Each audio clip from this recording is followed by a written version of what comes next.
Chapter 1167. In this round of personnel reshuffling by the imperial court, although Du Sijing was only promoted, there were more than 100 new governors and magistrates. It could be said to be a round of reshuffling. The officials who were promoted included county magistrates and magistrates who stood out in the annual examinations, officials from the capital who came to fill the vacancies, and local officials from Piau, Johor, Java, and Ethiopia. For these local officials, as long as their background was clean, the imperial court would still put them in an important position. The imperial court even specifically stipulated that in the newly established Hitau province, Hiluo province, and Ethiopia province, local officials must account for more than one-third of the officials in the county and prefectures. If not, it would be impossible to win over the hearts of the people. As for whether these local officials could be promoted in the future or be eliminated in the next round of assessment, it all depended on their personal ability and political achievements. Even if they were demoted, they could not blame the imperial court for being unfair. Gaia's 6th year, May 1st, Shanghai City. In the Marshall Hall, Ouyang Shual was discussing a new round of army reorganization plans. The Grand Council's rotating Minister Han Xian, the Military Affairs Minister Du Ruhui, and the Privy Council's training officer Gao Shun were all present. This round of the war had a fruitful result, with all 4 battlefields having their own gains. In the Battle of Johor, the 120,000 Johor Imperial Guards and 150,000 territorial soldiers, apart from the dead, the remaining 200,000 soldiers surrendered. In the Battle of Java, because the Badong Territorial Army did not resist actively, the 3 islands added together only captured 80,000 people. Then there was the battlefield of Piau. The Peacock Imperial Court's army did not participate in the entire battle, but the Piau army was very determined.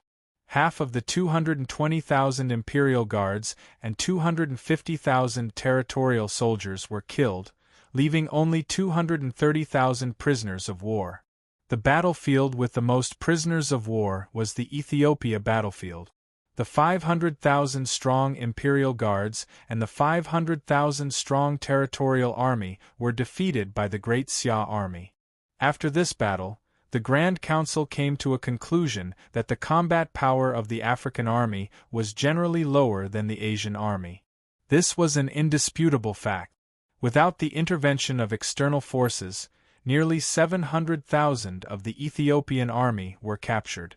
Seeing this, Ouyang Shual did not hesitate and immediately ordered to release half of the Ethiopian prisoners of war on the spot and arrange for them to retire from active duty, be transferred to the government laborers, or be transferred to the reserves, or something else. The strategy of Great Xia's elite troops had to be firmly carried out. The remaining 860,000 prisoners of war, after deducting the wounded and unqualified soldiers, and making up for the losses of the West African Army, East African Army, Hanoi Army, and other armies that participated in the war, there were still nearly 600,000 people left. Because of that, the imperial court decided to upgrade the Luzon Army to the Hulo Army, and replenish 3 armies.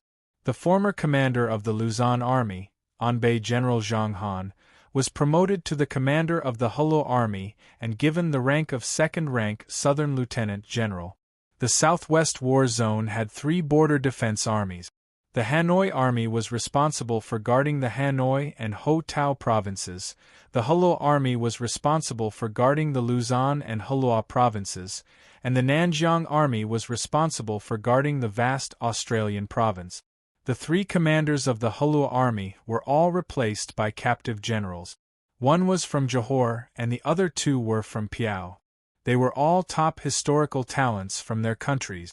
It could be said that they had made the best use of their talent. In addition to replenishing the 3 corps of the Hulua Army, the remaining captives could be reorganized into an army corps. The Privy Council discussed with the Grand Council and suggested to form a border defense army inland. One reason was to share the pressure of the stalwart Tiger Army and the Leopard Army at the borders. The second reason was to suppress the monsters' nests in the country. Otherwise, with the monsters' nests and the borders holding them back, elite divisions like the stalwart Tiger Army and the Leopard Army would be easily restrained and could not be mobilized easily.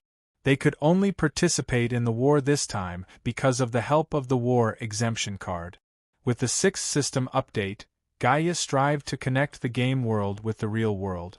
The chances of a heaven-defying item like the War Exemption Card appearing would only decrease. In this war, they searched through the treasuries of Johor and the other countries, but they did not find any eye-catching treasures. Ouyang Shua agreed with the Privy Council's suggestion, so the matter was decided. The imperial court decided to form the Xiangjiang Army to assist the Leopard Army and the stalwart Tiger Army. They would be responsible for the defense of Xiangnan Province, Jiangchuan Province, Minnan Province, and Lingnan Province.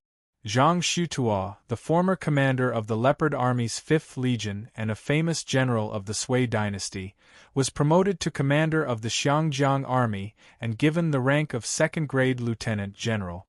The 5 commanders of the Xiangjiang Army were either promoted by the younger generation or the newly recruited historical generals of Xia.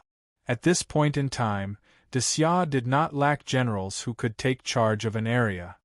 After the formation of the Xiangjiang Army, the remaining 40,000 prisoners of war were placed in the North African garrison residence to be secretly trained as gunmen. At the same time, they had to undergo maritime training. After the destruction of the Atlantic Fleet, Ouyang Shua was extremely indignant. He had already instructed the Naval Command to start the reconstruction of the Atlantic Fleet. The reconstruction would be done with the highest standards. Ouyang Shua hoped that the reborn Atlantic Fleet would one day return to the Atlantic Ocean battlefield to avenge the humiliation and show the might of Great Xia. At this point, the reorganization of the army came to an end. That was not all. Other than the establishment of the army, Ouyang Shua used this opportunity to make a huge move. Under Ouyang Shua's suggestion, the imperial court decided to establish the Southeast War Zone. Its jurisdiction included the Xiangnan Province, Jiangchuan Province, Minnan Province, Lingnan Province, and Izhou County. Overall, the Southeast War Zone was the front line against the Great Zhou dynasty. The purpose of establishing the war zone was to integrate the military forces in the area and form a joint force. It would strengthen the coordination between the armies and lay the foundation for the future attack on the Great Zhou dynasty. From this, it could be seen that Ouyang Shua had officially put the destruction of the Great Zhou dynasty on the agenda. The Morocco province incident made Ouyang Shua realize the importance of, to resist foreign aggression, one must first stabilize the internal situation. If they did not eliminate the hidden danger in Huaxia, Great Xia's path of expansion would be bumpy. The Blind Tiger Army, the Hidden Leopard Army, and the newly formed Xiangjiang Army under the Southeast War Zone included 2 elite divisions. Their overall combat power was not inferior to the previously established Southwest War Zone. The commander of the War Zone was Han Xian, the commander of the Hidden Leopard Army. According to the usual practice, Han Xian would also be the commander of the Hidden Leopard Army. This was also in line with Han Xian's status as the rotating minister of the Grand Council. Other than the establishment of the Southeast War Zone, Ouyang Shua simply established the Northwest War Zone. Its jurisdiction included the Shu Province, Yunnan Province, and North Sichuan Province. The remaining South Sichuan Province belonged to the Zhili district and was protected by the city guard. With the establishment of the 2 war zones, the military cooperation between the provinces of the dynasty would definitely rise to a new height. It would be very beneficial regardless of whether it was to deal with the monsters that kept appearing or to fight against the outside world. From then on, there would no longer be any defensive blind spots in Great Xia's territory. The Blind Flying Bear Army and the Soaring Eagle Army were 2 elite divisions in the Northwest War Zone. The commander of the war zone was the rotating minister of the Grand Council, the commander of the Flying Bear Army, and General Li Jing. Under Li Jing's unified command, the Flying Bear Army and the Soaring Eagle Army could work together.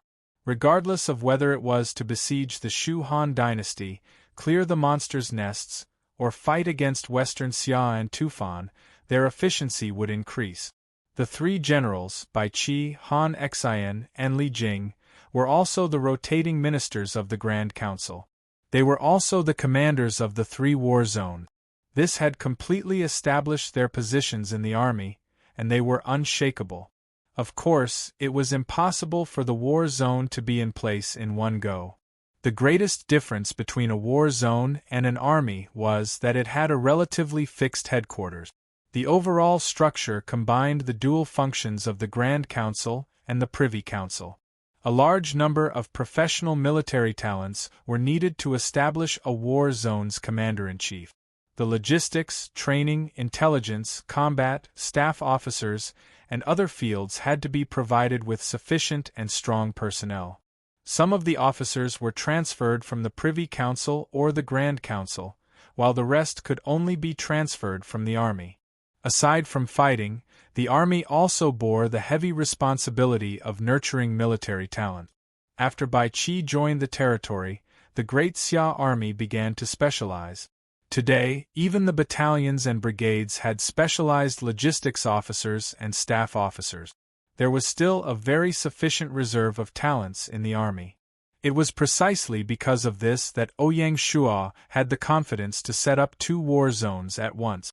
It was not to the extent that the war zones were just decorations and empty shelves that could not be used properly. Once the two war zones were on the right track, the workload of the Grand Council would also be greatly reduced. Chapter 1168. As it entered the fifth month, the entire world's players were paying attention to one thing: the upcoming month of the Kingdom War. Every month of the Kingdom War wasn't just a time for the players to settle their grudges, it was also an opportunity for the global factions to reshuffle. Simply put, the strong would become stronger, and the weak would perish. The intricacies were truly indescribable. For example, within the Silver Hand, the powerful dynasties could use this opportunity to brazenly devour the surrounding members. The Silver Hand and the Azure Emblem could also make use of the month of the Kingdom War to attack each other and adjust their territories. Similarly, the month of the Kingdom War was also an opportunity for the two organizations to adjust their internal structure. They could choose to give up some of the weak regions and strengthen some regions to form a tighter global map. As for the feelings of the ordinary players, it was already insignificant. The two organizations, including their internal structure, had different demands and might even have conflicting demands. As for who could achieve their own intentions and who would lose everything, it would all depend on their respective playing skills. On the contrary, the Great Xia dynasty relied on the solid backing of the China region and was in the safe zone. In the fifth month, the leader voting for the Kingdom War officially began. As the martial artist, the China region's Ouyang Shua didn't need to participate in the voting and automatically became the leader of the China region. The choice of which gaming region to attack was also decided by Ouyang Shua.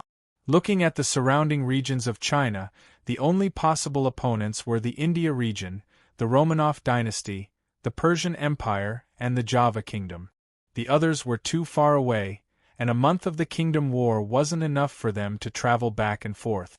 The Romanov dynasty and the Persian Empire were separated by the native factions and weren't good choices. Furthermore, if they were to set out, one would be in the ice plains while the other would be in the highlands. The China region didn't have the geographical advantage. According to Ouyang Shua's initial thoughts, he was naturally going to choose the Java Kingdom. If the China region declared war on Java, it would be impossible for Java to survive. It was the same as using everyone's hands to eliminate the last hidden danger in the Southeast Asia region. However, there were pros and cons to this. The month of the Kingdom War wasn't a solo stage for the Great Xia dynasty. With the participation of the three great dynasties in the China region, the distribution of territories after the war would be a problem. Just like how the Japan region was split into three. If Java was to be bitten off by the Great Zhou dynasty, Ouyang Shuo wouldn't be happy. Rather than that, he might as well let the Java kingdom jump around for a while and deal with them separately in the future. Hence, the best target for the kingdom war was the India region. Unfortunately, the Indian region was also an unquestionable superpower. It was no different from a fool's dream for the Huaxia region to conquer the entire Indian region in just a month's kingdom war. If the Huaxia region took the initiative to go on an expedition, it was hard to say who would win in a situation where they were not fighting in their own territory. However, Ouyang Shuo didn't have any other choice. What he had to consider now was how to take advantage of the opportunity of the kingdom war to launch an attack on the imperial region and not fail miserably. The plan needed to be studied by the Grand Council and the Council of Advisors together. In May, Ouyang Shuo's focus wasn't on the kingdom war. What Ouyang Shuo was worried about was farming. At the beginning of May, the southern regions had already begun transplanting seedlings, and by late July, the first harvest of rice would be ready. Last year, Ouyang Shuo made the judgment that there would be a food shortage this year. He didn't hesitate to spend a large amount of money to secretly purchase a large amount of food. If everything went well before the rice harvest in July, they would suffer a great loss. At least up until now, there had not been any natural disasters, causing Ouyang Shuo to feel rather uneasy. Before May, the imperial court's new target of adding 200 million mu of arable land had been barely completed. The construction of farms in various regions was still in full swing, and they were already starting to operate. Great Xia's agriculture was about to usher in a new round of growth. Even in May, there was still an endless stream of players applying to rent farms. A portion of the players had just migrated from the Great Zhou dynasty. The Great Zhou dynasty's attempt to attack Great Xia failed, but Great Xia achieved a complete victory overseas. With one side increasing and one side decreasing, the players living in the Great Zhou dynasty were extremely fearful. Even with Di Chen's strict order to restrict the players from leaving the Great Zhou dynasty, there were still quite a number of players who quietly left. Anyone with a discerning eye could see that from now on, the Great Zhou dynasty wouldn't be able to create any waves in the Huaxia region, and they might be destroyed by Great Xia at any time. If that was the case, why would the players stubbornly defend the Great Zhou dynasty? What made these players depressed was that they had finally entered the Great Xia territory, but they were being strictly inspected. According to the Great Xia Civil Affairs Bureau, the imperial court was controlling the number of mutants, and not everyone could be accepted. In order to settle down in Great Xia, apart from having a clean background, one had to be skilled. In the past, it was the players who chose the territory, but now the territory chose the players. Unexpectedly, this move by Great Xia had stimulated the players who wanted to settle down in the Great Zhou dynasty. According to their thinking, Great Xia had already set the threshold, and in the future, the threshold would only get higher and higher. The longer it was delayed, the harder it would be to settle down in Great Xia. Based on this judgment, a wave of immigration was set off, and it couldn't be stopped. This was how the world was. They were always optimistic and not pessimistic. Just like in the real estate industry, the higher the price of a house, the more people would buy it. If the price of a house dropped slightly, everyone would be hesitant and quietly wait and see. When Ouyang Shuo heard the news, he didn't know whether to laugh or cry. According to the intelligence gathered by the Mountain Sea Guards, it wasn't just the players from the large and medium-sized guild. Even super guilds like the Embroidered Uniform Guards were starting to have internal conflicts. The calls for members to transfer to Great Xia were getting louder and louder. 4 super guilds, if they really wanted to leave, the Great Zhou dynasty wouldn't be able to stop them. Otherwise, there would be endless trouble in the future. Without a choice, Di Chen could only cooperate with the guild leader and promise various preferential conditions to the players to appease their restless emotions and plead with them to stay in Great Zhou. For this, it was inevitable that the Great Zhou dynasty would bleed heavily. Di Chen probably didn't expect that there would be a day when he would plead with the guild to stay. In the past, every time Handan City recruited players to settle down, there would always be a large number of applicants for him to choose from. Times had changed, but it was completely reversed. A huge sense of defeat deeply tortured Di Chen, making him want to go crazy. The entire Great Zhou dynasty was filled with a pessimistic mood, making people feel extremely depressed. The people's hearts are scattered, and it's not easy to lead the team. Di Chen always sighed. Right now, Di Chen's only hope was the Silver Hand. As long as the Silver Hand still wanted to curb the rise of Great Xia and not let Great Xia become the sole power, they needed Great Zhou to nail down the Huaxia region. If Great Zhou fell, the Silver Hand would lose a good card. It would be a pipe dream to want to curb Great Xia in the future. But how it would work was still unknown. Other than caring about farming, Ouyang Shua also took the time to go to a few places. First, he went to the base city to pay respects to the soldiers of the Atlantic Fleet who had died in battle. He also secretly met with Korea and had a secret talk for more than 2 hours. The base city had rich supplies sent from Morocco province, the West African army stationed there, and the navy patrolling the harbor. It had become a pure war fortress. In order to prevent people from damaging the teleportation portal of the base city from the inside, Ouyang Shua gave the order to move the people of the base city to Ethiopia province. The entire base city was under military control, and it was a super military camp. Ouyang Shua's inspection of the base city was also to cheer the soldiers and encourage the army to defend their positions. One day we will fight our way back. And I believe that day won't be too far away. This was Ouyang Shua's promise. In Ouyang Shua's eyes, the hustle and bustle of Tangier port was too glaring. After that, Ouyang Shua went to Ethiopia province to inspect and stabilize the people there.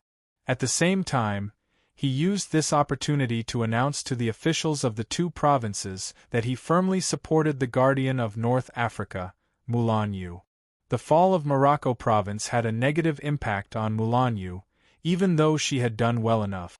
Under such circumstances, as Emperor Xia, Ouyang Shua naturally had to stand up and express his stance. This was also beneficial for Mulan Yu to carry out her work.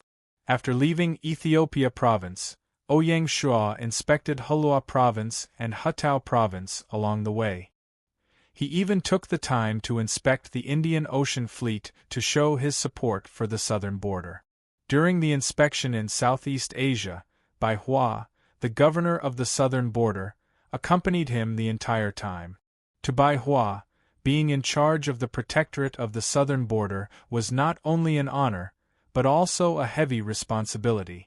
Ouyang Shua handed over such a region to her, so she did not dare to slack off. If she did not deliver a satisfactory result, even if Ouyang Shua did not say anything, the imperial court would inevitably criticize her. Even someone as honorable as Ouyang Shua could not do anything about it. The imperial court had its own rules and operating rules. If he wanted to convince people, he had to produce solid political achievement. Otherwise, even if he was in a high position, it would be like a tree without root. He would not feel at ease. On the 15th of May, Ouyang Shua finished his inspection and hurriedly returned to the capital. As soon as he returned, he received a secret letter. Just by looking at the signature of the letter, Ouyang Shua raised his eyebrows. P.S. The previous chapter's North China War Zone has been changed to Southeast War Zone. Also, Han Xian has been promoted to general. Xing Xiao remembered wrongly. Thank you for your correction. Chapter 1169. As the saying goes, husband and wife are birds of the same forest, but when disaster strikes, they fly separately. With the Great Zhou dynasty having a problem, there were naturally people who had other ideas and wanted to find another way out. The one who sent the secret letter to Ouyang Shua was the Great Zhou dynasty's Marquis Wu Xiongba. In the letter, Xiongba revealed that Yu Dichen was prepared to be passive in this kingdom war. At that time, He might only send out a few soldiers symbolically. He reminded Ouyang Shua to be mentally prepared. Di Chen was ready to throw in the towel, and was no longer willing to care about the reaction of the players in the Huaxia region. He didn't want to be like last year during the Nation War, where he was half secretive and half secretive, ultimately benefiting Great Xia. In Di Chen's opinion, no matter which target Ouyang Shua chose for the Kingdom War, the Great Zhou wouldn't be able to benefit from it. Since that was the case, taking the initiative to give up was indeed a pragmatic approach. As for the players' opinions, in Dust Emperor's words, it's already like this. What am I afraid of? Ouyang Shua was lost in thought after reading the secret letter. Di Chen's plan didn't surprise Ouyang Shua. What surprised him was the deep meaning behind Xiongba's actions. Xiongba was not a fool. His intention of secretly revealing this matter was obvious. Perhaps the Great Zhou dynasty was about to face another internal division. It's time to put an end to this. Ouyang Shua's gaze was distant. Due to Di Chen's uncooperative behavior, on the 20th of May, Ouyang Shua announced on the forum that the Kingdom War's target would be the Tianzhu region. Players who wanted to participate in the war could now gather at the Great Xia Hutao province or the Tufan dynasty to save time. Unexpectedly, there were only a few responses. For this Kingdom War, it wasn't just the Great Zhou that didn't have the enthusiasm to participate. Even the Great Jin dynasty wasn't interested. Last year, when they attacked Dongying, Dajin wanted to build a base on the sea and open up ocean trade. This time, when they attacked India, even if they took some land in India, it would be useless. Furthermore, the Great Jin dynasty was not as wealthy as the Great Xia dynasty. Furthermore, NPCs could not be revived. Hence, Feng Qiuhuang naturally became more cautious. No one would be interested in doing something that did not match the risks and benefits at all. As King Jin, Feng Qiuhuang had to be responsible for his people. He couldn't do whatever he wanted. Ouyang Shua could understand. As such, this Kingdom War had become a one-man show for the Great Xia. A one-man show is not easy to sing. Once the Indian district was enraged, they would unite and take the initiative to attack Huaxia. Then the Hitao province would be the first to bear the brunt. It was still unknown who would attack who.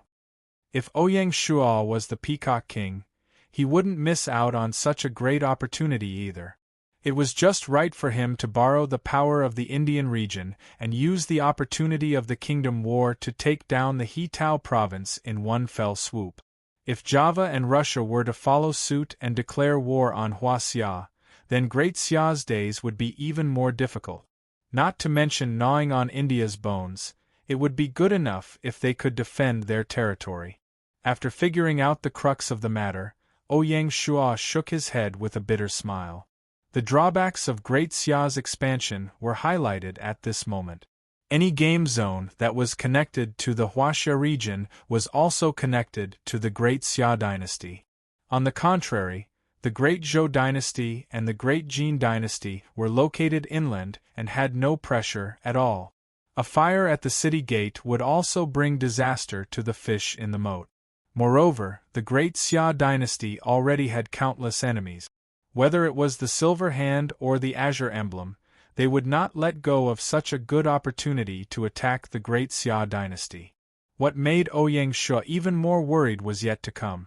On the 21st of May, there was a rumor that the Great Zhou dynasty and the Great Jin dynasty had no intention of going to war this year. The smarter players immediately sensed danger from this. With a little thought, they could imagine that this year's Kingdom War would not be as smooth as last year's. The players' thoughts of taking advantage of this opportunity to take advantage of the situation naturally faded.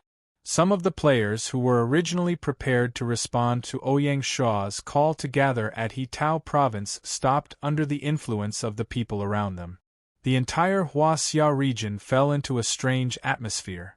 On the 22nd of May, Shanghai City. In the Xia Palace, Ouyang Shua frowned. The gossip that was spread yesterday was 100% spread by Di Chen. His purpose was to create trouble for Great Xia. His intentions were sinister. He really has no bottom line. Ouyang Shuo was completely disappointed with Di Chen. He was also disappointed with the Hua Xia players. Ouyang Shuo did not expect that a round of game updates and a competition of achievement points would actually make the adventurer players cherish their lives to this extent. They no longer had the passion for their country. Their enthusiasm had all turned into cold calculations of gains and losses. This was human nature, but Ouyang Shuo faintly felt that something was wrong. He had a feeling that the adventurer players' self-preservation behavior was not in line with Gaia's original intentions. If the players in the game world did not have passion, how could they be expected to contribute to humanity's survival on planet Hope in a more difficult and harsh environment? The sword should be cold, but the blood should be hot. Under such circumstances, Ouyang Shuo invited Blood of Romance and the other guild leaders to the Xia Palace as guests. Imperial Garden, West Lawn. Because they did not have a monarch relationship, the meeting that Ouyang Shuo arranged was not that serious. Everyone sat on the lawn, eating afternoon tea and chatting. After chatting for a while, Ouyang Shuo asked, "What do you think about the rumors these past 2 days?" Blood of Romance and the others looked at each other and did not know how to answer. They were all extremely intelligent people. Before coming, they had already guessed why Ouyang Shuo had summoned them. Even if they were mentally prepared, they could not answer. After all, this was not something to be proud of. It was very embarrassing for Ouyang Shuo to ask such a question. Seeing this, Ouyang Shuo secretly sighed in his heart. He looked around, and every guild leader that he looked at unconsciously avoided his eyes, not daring to look directly at him. Even Xie Xiun's eyes flashed with a trace of apology. "I can understand your intentions. If you put yourself in my shoes, there is nothing wrong with it." Ouyang Shuo gave them a way out and slightly eased the atmosphere. "It's mainly because the people below are making a big fuss. Bright moon illuminates the river," barely managed to explain. Ouyang Shuo nodded. "I can understand your actions, but I do not agree with them."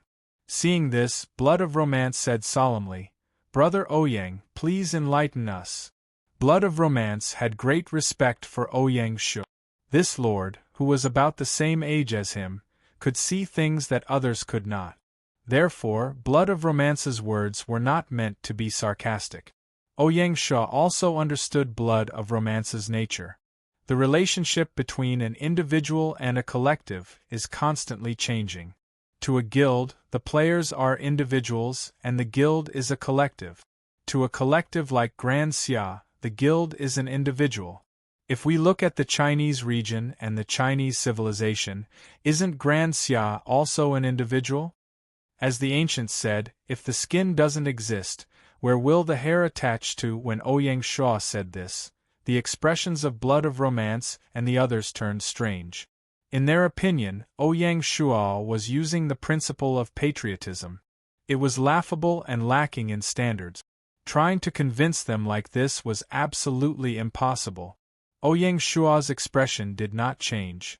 Gaia's real-time update of achievement points may seem to emphasize on the individual, but its true purpose is to increase the overall strength of humanity, so that we have the capital to survive on planet Hope. If this time, in the face of the national war, the guild listens to the players and chooses to retreat.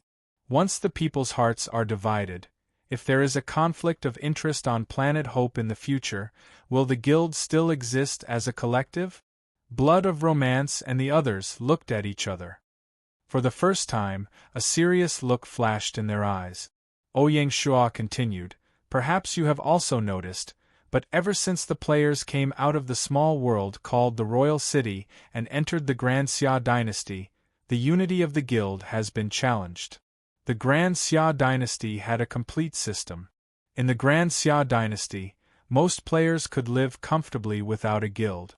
Some of the better ones even felt that the guild had become a burden. Moreover, the Grand Xia dynasty's laws were strict. If a player committed a crime, the court would have to step in and sentence them. Private fights between guilds were not allowed. As a result, the ability of the guild to protect its members was greatly weakened.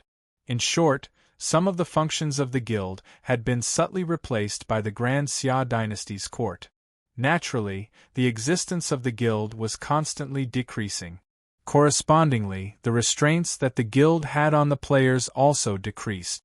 Just like this time, when their members caused a ruckus, Blood of Romance and the others had no choice but to compromise. This was not a normal phenomenon. Therefore, when they heard Ouyang Shua's words, Bright Moon Illuminates the River subconsciously nodded. If that's the case, have you considered what form the guild will take in the future to exist on Planet Hope? Or will the guild disband once the game ends? Ouyang Shua's words were very piercing. Indeed, in the face of interests, the players could even disregard their national ties, let alone the friendship of the guild.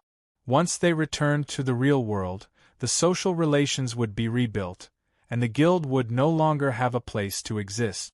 It was almost inevitable that the guild would disband. Once the guild disbanded, the ones who would suffer the greatest loss would be the guild leaders. They would return to being ordinary again, and they would no longer be able to call the shots like they did in the game world. If they were still on Earth, this would not be a big deal. The original intention of forming the guild was to earn money. As long as they could earn money, who would expect to order the guild members around in the real world? However, Earth on Earth was not a conventional game. The game world was becoming more and more closely intertwined with Planet Hope, and the shackles of the real world were no longer limited to money. Under such circumstances, no one would believe that the guild leaders did not have greater ambitions. In order to realize their ambitions, one of the big prerequisites was that the guild could continue to exist on Planet Hope. However, according to Ouyang Shua's analysis, this was almost impossible. In terms of organization, the guild could not compare to the territory. Since the development of the game, the mode of operation of the guild was no different from other games. It was still the same. The territory was different. Since its inception, the organization was the core, constantly strengthening and perfecting the organizational system. Today, it was no different from reality. The difference between the two modes led to the current situation. Otherwise, why would Gaia favor the Lord? Silence. An awkward silence pervaded the imperial garden. The expressions of Blood Romance and the others were extremely interesting. They might have vaguely thought about such a crisis, but they definitely did not think about it as thoroughly as Ouyang Shua. It was not that they were not smart, but Ouyang Shua had long been used to thinking from the perspective of Planet Hope. Standing at a different height, naturally, he saw things differently. They could plan for next year, but Ouyang Shua had already thought about 5 years later. It was Moon Illuminating the River who broke the silence and said helplessly, "We don't want to do this, but the people below are not willing to go to war. We can't force them to go, can we?" In the past, if a member died in battle, the guild had a whole set of compensation mechanisms, so everyone had no scruples. Now, even if we want to compensate, we can't. We can't compensate for the achievement point. There was a hint of grievance in his words. Ouyang Shua was unmoved. He turned to look at Blood Romance and the others and asked, "Is it the same for your guild?" Blood Romance shook his head. "Not all of them. There are still some people who are willing to go to war. It's just that these people are influenced by the people around them, so their willpower is not as strong." Ouyang Shua understood. Malevolent bloody mercenary group did not let him down. At this point, Ouyang Shua had finally suppressed Blood Romance and the others, returning the conversation to his control. Only then did he throw out his plan. He smiled and said, "I have a suggestion. Please speak." Blood Romance and the others became even more respectful. They were like drowning people in urgent need of help. If, and I'm saying if, the Great Xia army is willing to open its doors to guilds, are you willing to join the army? Blood Romance's eyes narrowed, and his expression became indifferent. "Brother Ouyang, are you saying that you are prepared to incorporate us?" Accepting a territory as a part of a guild was a taboo topic. Even if Ouyang Shua had a lot of foreshadowing, it still caused a backlash. If it weren't for Ouyang Shua's long-term reputation and prestige, some people would have stood up and left immediately. Ouyang Shua was also not afraid. He had the confidence to do so. He nodded and said, "You can say that." This Ouyang Shua's attitude calmed Blood Romance and the others. At first, they were just instinctively disgusted. After calming down, they began to think about the pros and cons, as well as the pros and cons. The more they thought about it, the angrier they became. At this point, the guild indeed did not have the capital to negotiate with a territory, especially a giant like Great Xia.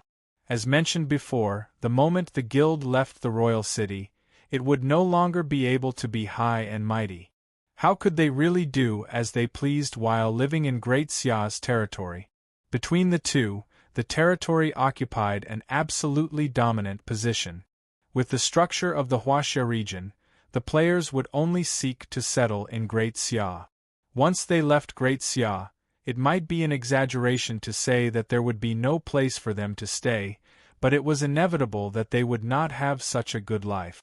Thinking of this, Blood Romance and the others could not help but smile bitterly. Their expressions suddenly became bleak, as if they were heroes past their prime. In the words of the pugilistic world, the world has changed. After waiting for a full 10 minutes, Ouyang Shua said, "Accepting the union is definitely not a scourge. Perhaps you are thinking too much. In the future, you will definitely not regret making this decision now." Blood Romance and the others were silent. They still could not twist the situation around. "Can you explain in detail?" Xie Xiun helped Ouyang Shua out of the predicament.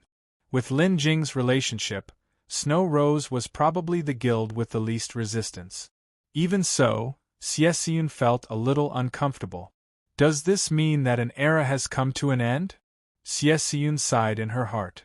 Ouyang Shua said, "We can discuss the specific plan. In principle, each guild can retain up to the battalion level, which is 500 people. Under the premise of complying with Great Xia's military rules, an appropriate amount of autonomy can be retained.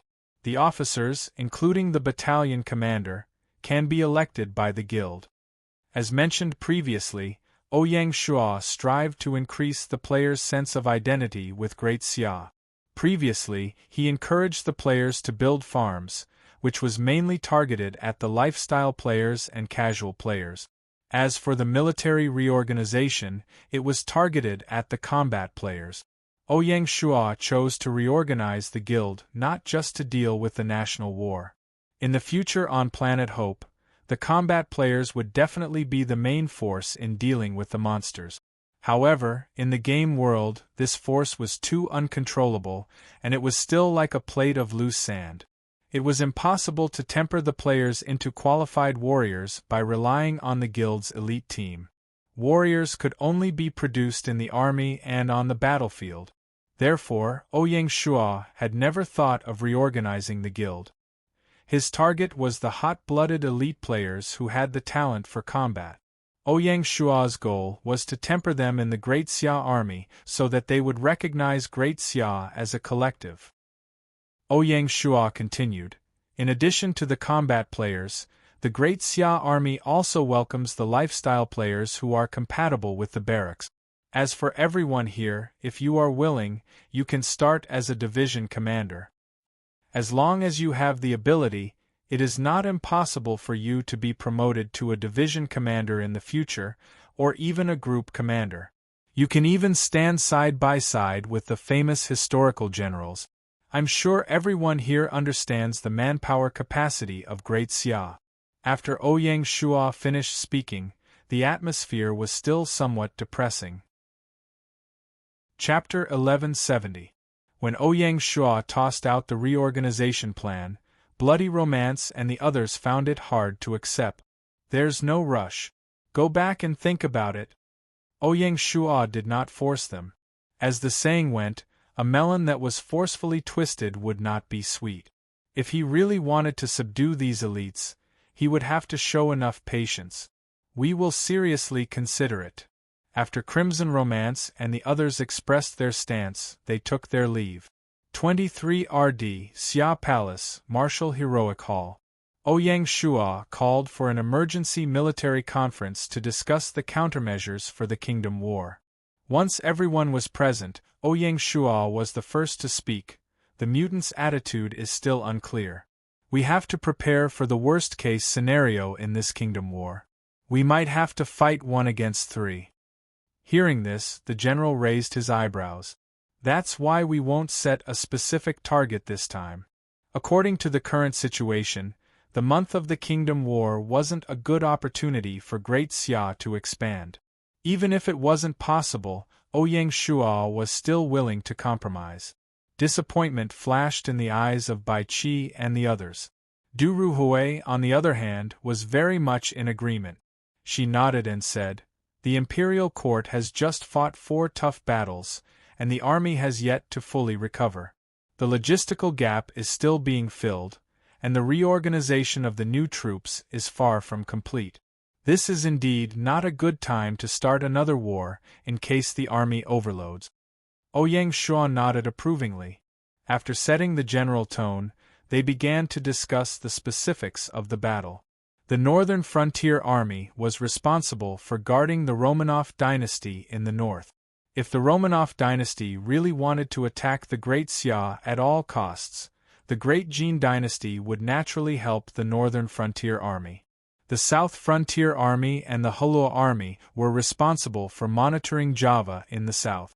The Peacock dynasty to the west was guarded by the Dragon Stallion Army, the Hanoi Army, and the Imperial Guard. On the basis of defense, they could flexibly decide whether or not to attack the Imperial District based on the specific battle situation. After the military meeting, all the departments began to move. A few days ago, the Imperial Guards had teleported directly from the Somalili province to the He-Tao province and were preparing for war in the He-Tao area. The Dragon Stallion Army and the Hanoi Army had also not withdrawn and could join the battle at any time.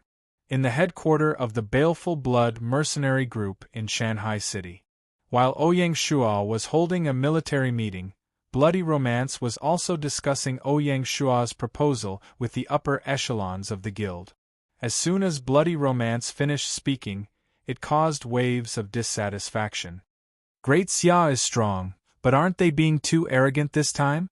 They actually want to recruit us? What a joke. Adventurer players were usually unrestrained and didn't want to be restricted, let alone baleful mercenary group. They had their own pride. You're still talking about putting us in the army for training? You're just trying to say that we adventurer players are a pile of loose sand on the battlefield, unorganized and undisciplined. That's only for ordinary guilds. I don't believe that our elite group can't compare to the Great Xia dynasty's regular army. The person who spoke was the leader of an elite group. Exactly. An idea popped into Bloody Romance's head. Why don't we have a little competition? He also believed that an elite team was no weaker than a regular army. Being looked down upon by Ouyang Shua made Bloody Romance very unhappy. We must compete. Compete. Let them witness the power of our elite team. Seeing this, Crimson Romance slapped the table. It's settled then. I'll go talk to Ouyang Shua and pick a time to have a showdown between the elites and the regular army. Good. Good job, leader. The matter was settled. 24th Day, Xia Palace. In the Imperial study, Ouyang Shua looked at Bloody Romance in astonishment. You're saying that you want to select an elite group to have a showdown with the Great Xia dynasty's regular army?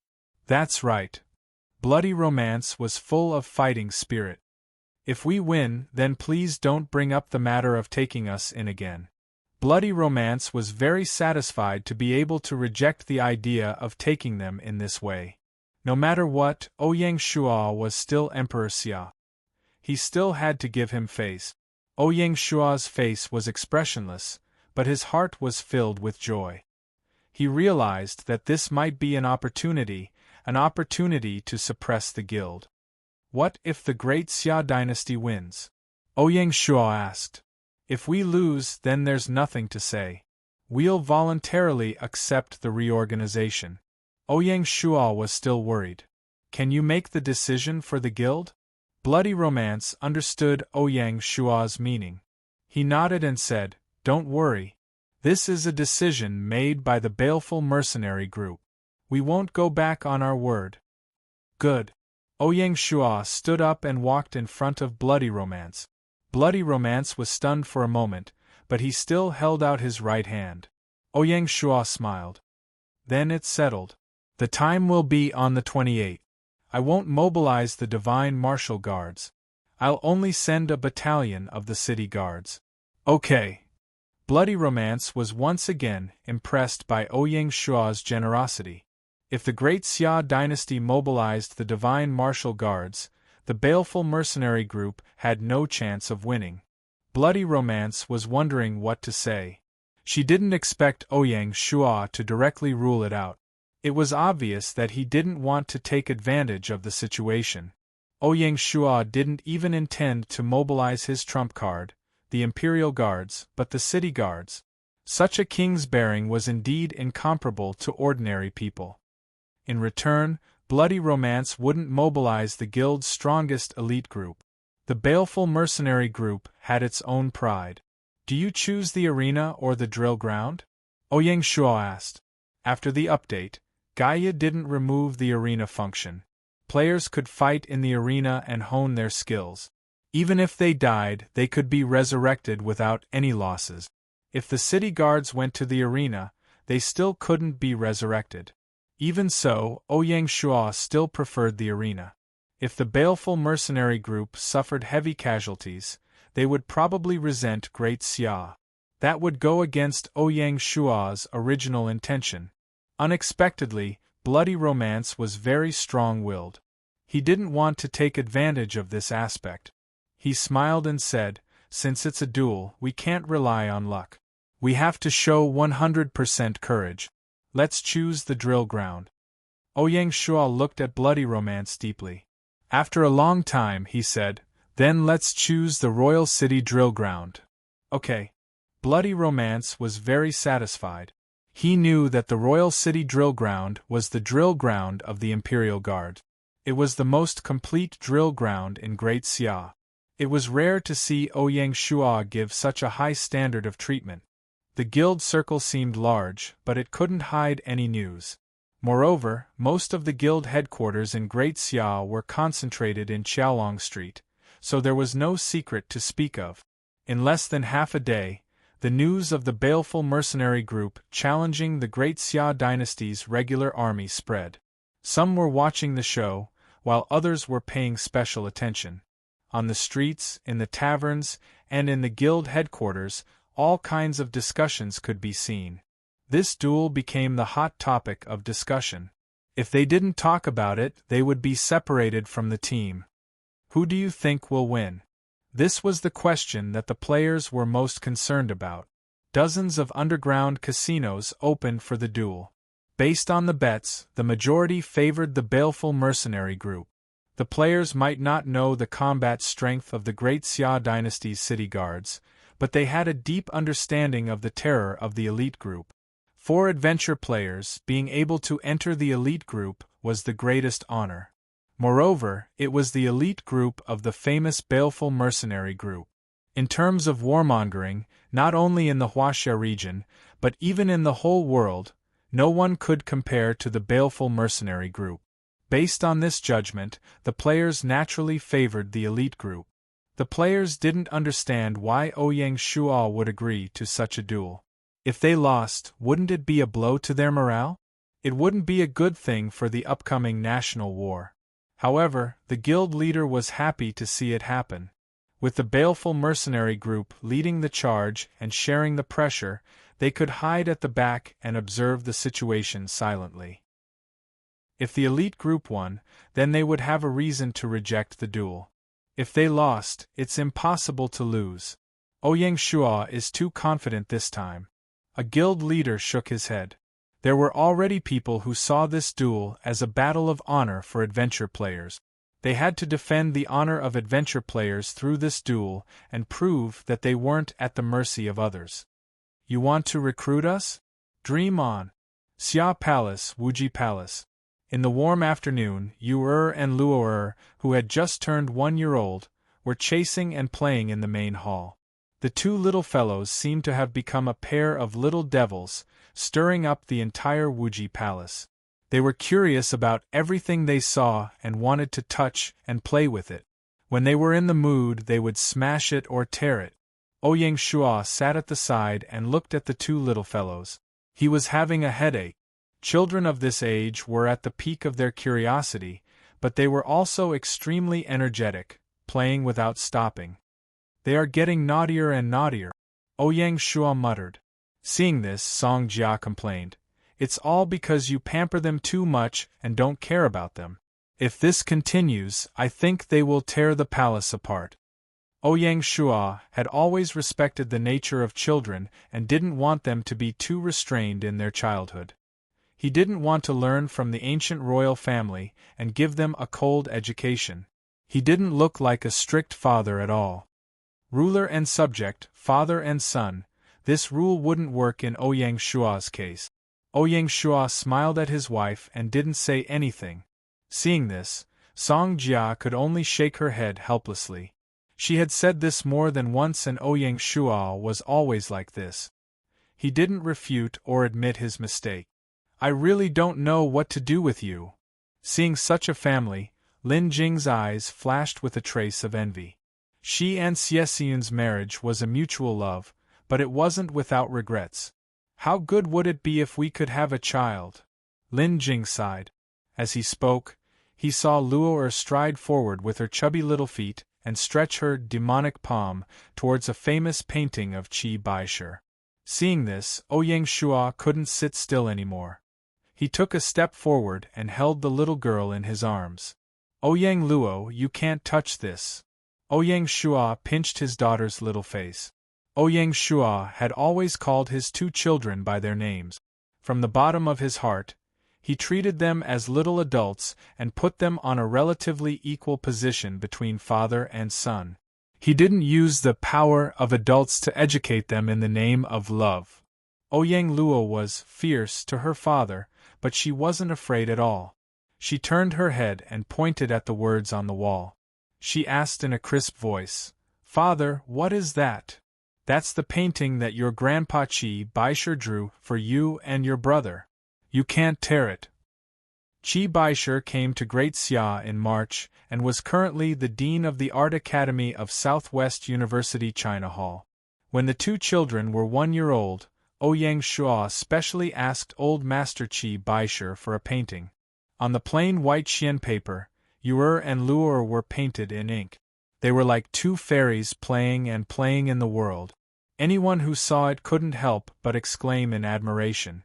Not only was this painting full of childlike charm, but it also had a distant artistic conception.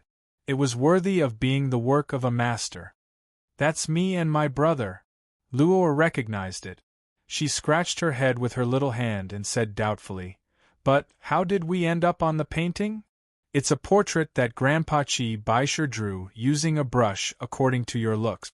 It was unknown whether the two children were gifted or educated well, but they were able to call each other father and mother when they were 7 months old. Now they could already speak fluently. Whenever the children asked, Ouyang Shua would answer them without any perfunctory words. Oh, Luo didn't probe further and nodded her head as if she understood. "Go and play." Ouyang Shua put the little girl down. When he returned to his seat, he saw that Lin Jing wanted to say something but was hesitating. Ouyang Shua smiled and said, "Auntie, is there something on your mind?" "About the duel, are you sure you can win?" Lin Jing asked. Lin Jing didn't care about incorporating the other guild.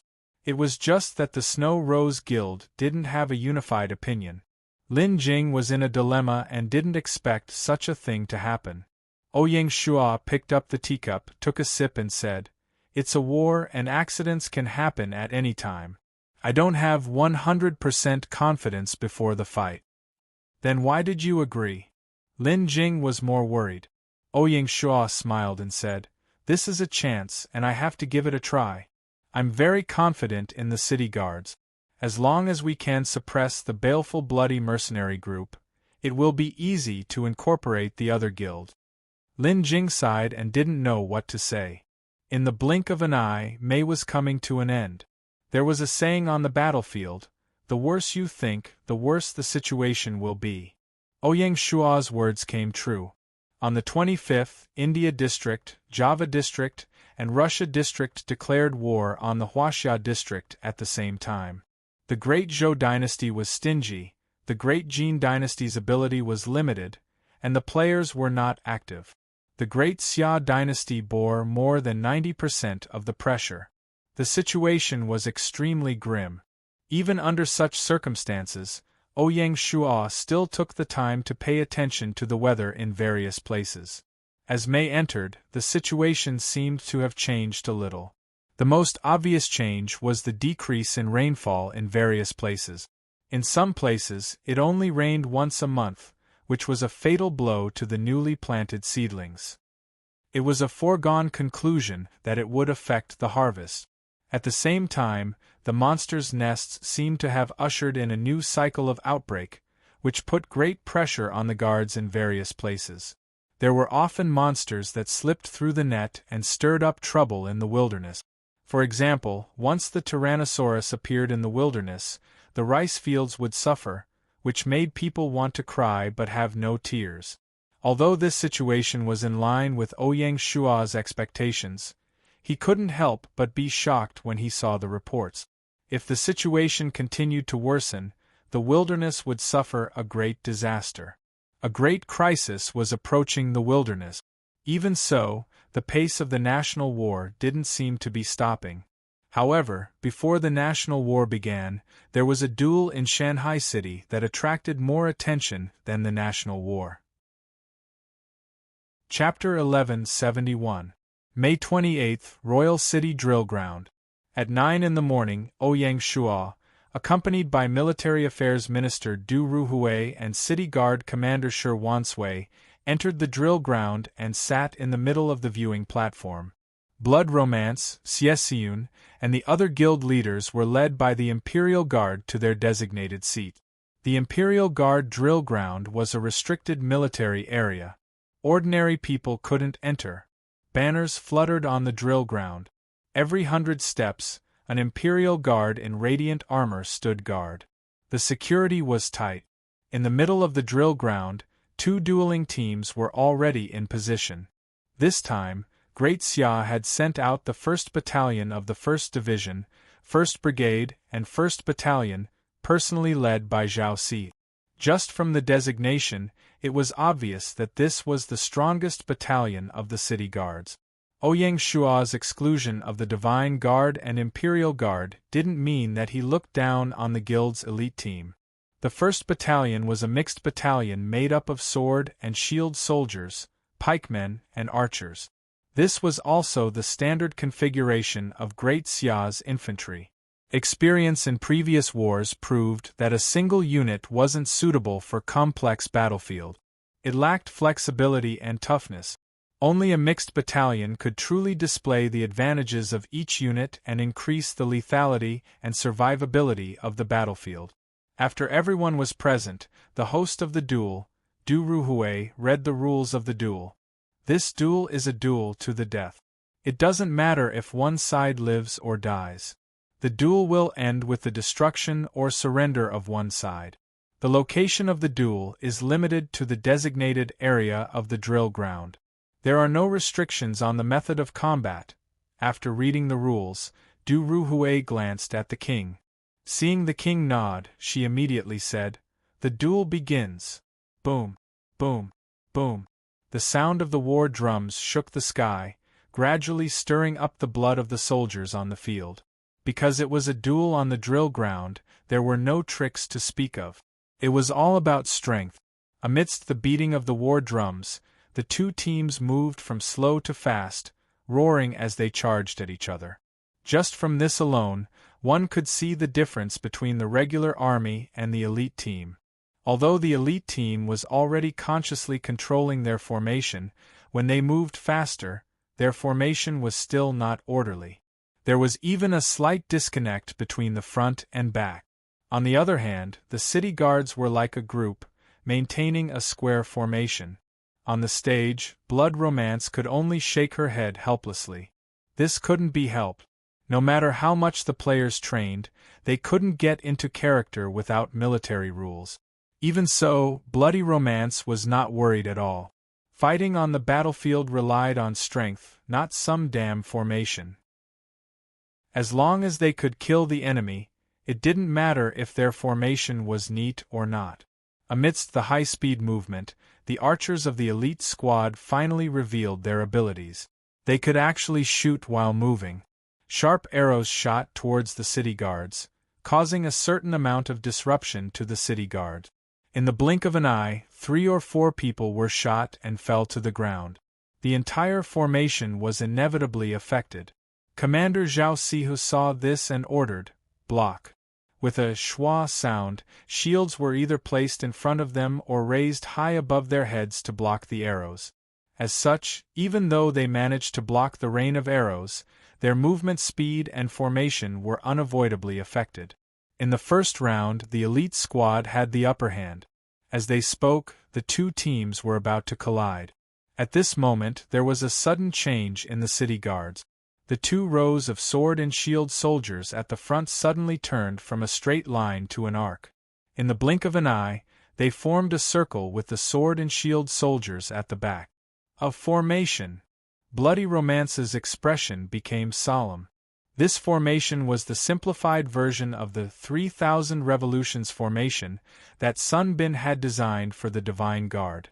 The outer perimeter was guarded by sword and shield soldiers, the center was guarded by spearmen, and the archers were hidden in the center. Logically speaking, changing formations while running was a big taboo. If one wasn't careful, they could be scattered by the enemy. However, the city guards were facing an elite squad. They didn't have any cavalry or heavy armor. In the face of such a steel fortress, the elite squad was somewhat helpless.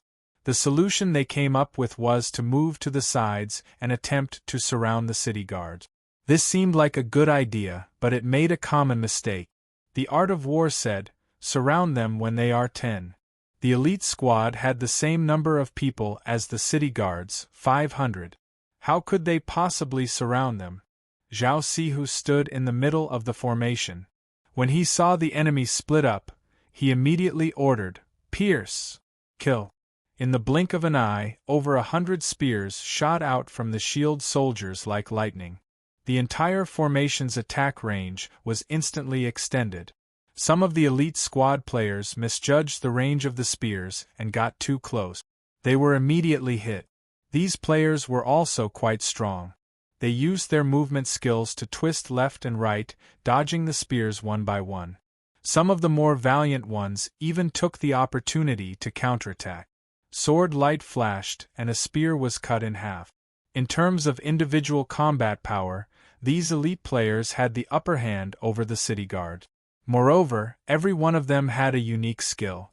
Their speed and agility were above average. They also had a wide variety of skills and techniques. It was quite a headache to deal with. Seeing this, Bloody Romance nodded his head in satisfaction. His confidence wasn't without reason. "Withdraw." Zhao Sihu was unfazed. Whoosh! The spears were instantly withdrawn. The adventurers let out a sigh of relief when they saw this. Some of the more daring ones even tried to take advantage of this opportunity to attack the sword and shield soldiers on the outer perimeter. Pierce! In less than 10 seconds, the spears stabbed out again, as fast as lightning. This time, the elite players finally miscalculated. In the blink of an eye, 5 or 6 players were pierced by the spears. They fell to the ground, heavily injured and bleeding. Some couldn't help but cry out. In order to deal with the challenges of Planet Hope, the lowest pain threshold in the game was 50. Some elite players even took the initiative to adjust it to 70. Some madmen even had a 100% pain threshold. For example, Ouyang Shua's pain threshold had gradually increased from 50. Last year, it was already 100%. After adjusting it, it was very beneficial to the cultivation of skills and technique. It was very normal for players to cry out. No one would look down on them. Seeing this, medics rushed up from the periphery of the drill ground and carried them out of the battlefield for treatment. Ouyang Shua's goal was to subdue the elite players, not to increase the slaughter. Even if it was a life-and-death battle, he would do his best to save those he could. That was why medics were on standby. When Bloody Romance saw this, a complicated look flashed in his eyes. He didn't know that there was such an arrangement. The slaughter continued on the battlefield. The elite players were strong, but the city guards weren't to be trifled with. Their moves were extremely simple, and they only used the same few moves.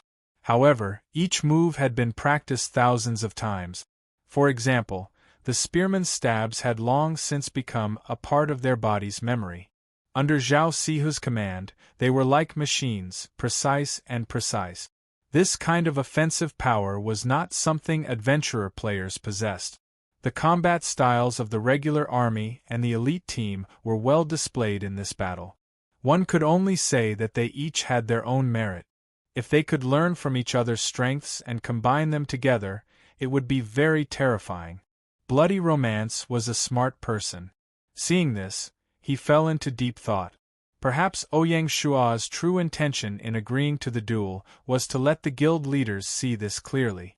The elite teams joining the army might seem like they were being restricted, but in reality, they were building a solid foundation for their future on Planet Hope. Whether it was for the elite teams or for the individual players, the advantages outweighed the disadvantages. Thinking was one thing, but Bloody Romance still wanted to win this duel. At this moment, the situation on the battlefield changed. Facing the rotation formation of the city guards, the elite team thought of a way to break it. They split into groups of 5, lifted one of them up and leaped forward.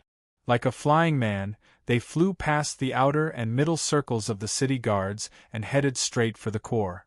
This was a different kind of decapitation operation. The elite players were all skilled. While in the air, they were ready to attack. Like fish, they charged toward the core with unstoppable momentum. Fire! Although Zhao Sihu was surprised, he didn't slow down in the slightest. Zhao Sihu had never encountered such a strange tactic on the battlefield before. The regular army couldn't do something like this. Chapter 1172. Whoosh, whoosh, whoosh. The archers in the center fired at the players in the air. Because they were using the divine crossbows, they were extremely fast and powerful. If the players were not careful, they could be hit and fall to the ground. If they fell to the ground, there was no chance of survival. The adventurers were not to be trifled with. Those who had been chosen to be the players in the air were all very skilled. Some could even change their positions in the air to avoid the arrows. In the blink of an eye, players landed in the center and began a massacre. If it were an ordinary army, they would have panicked by now. However, the city guards were different. They had experienced countless life and death situations. They were not panicked. The outer circle was still impenetrable, and the middle circle, under the personal leadership of Zhao Sihu, killed the invaders. Zhao Sihu was not only a commander, but also an expert. He wielded the 5 tigers breaking the gate blade. Gaia had practiced it for a year, and it had long since reached perfection. It was no exaggeration to say that even the leader of an elite squad could not beat Zhao Sihu. This was also the stabilizing force that Ouyang Shua had arranged to prevent any accident. Spread out! Zhao Sihu roared. He raised his blade, and with a sweep of his blade, a player was caught. Then, there was a flash of white light and a clanging sound. In less than half a minute, the player was taken down. After taking down one player, Zhao Sihu did not stop. He killed his way to the other players. He really came and went like the wind. Under Zhao Sihu's command, the city guards quickly stabilized their position and surrounded the so-called players in the air. This kind of deterrence was truly frightening. In the stands, not only Bloody Romance, but even Xie Xiyun and the other guild leaders couldn't help but cry out. Only now did they realize that they had underestimated the generals of the world. Especially after the update, these fierce generals had been strengthened. Every one of them was a god of death. If Zhao Sihu, a non-historical general, had such power, then what kind of power did legendary historical generals like Lu Bu, Eli, and Ma Chao have? Bloody Romance did not dare to think about it. He might not even be able to defeat Lu Bu in a fight. In the last World Martial Arts Conference, Crimson Romance had crushed all the experts in the world and won the title of number 1 under heaven. Even Lin Jing, who had first-rate cultivation techniques and weapons, had lost to Crimson Romance.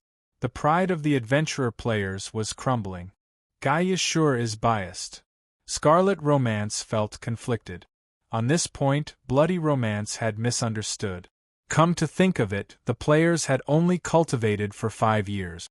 If they were to synchronize their cultivation with the real world, the time would be even shorter. It was only natural that they could not compare to historical generals like Lu Bu. In history, which one of the great generals like Lu Bu did not start practicing martial arts from a young age? Therefore, Gaia was very fair. If adventurers could easily defeat them, what was so special about historical generals? Were they cabbages that were worthless? That would be truly unfair. Soon, Zhao Sihu stabilized the situation on the battlefield, causing the elite group's airdrop plan to fail. Although it caused chaos in the city guards, they also killed more than 20 archers, and suffered heavy losses. Now that the city guards were on guard, it was impossible for them to play the same trick again. The elite squad leader's face was a little ugly. He glanced at the stands and saw the guild leader's solemn expression from afar. He gritted his teeth and ordered, "Brothers, don't embarrass the guild. Attack." Yes. When choosing which elite group to fight, Bloody Romance had asked for everyone's opinion. These people were willing to participate in the duel, so naturally, none of them were afraid of death. Every one of them was an iron-blooded man.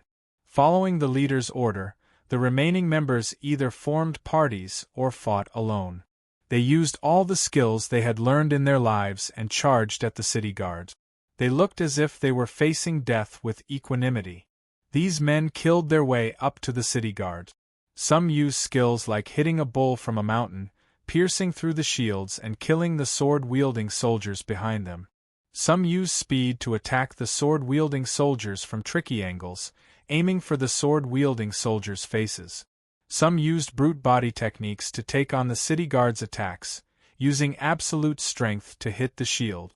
Some used their bare fists to strike the shields, creating a clanging sound.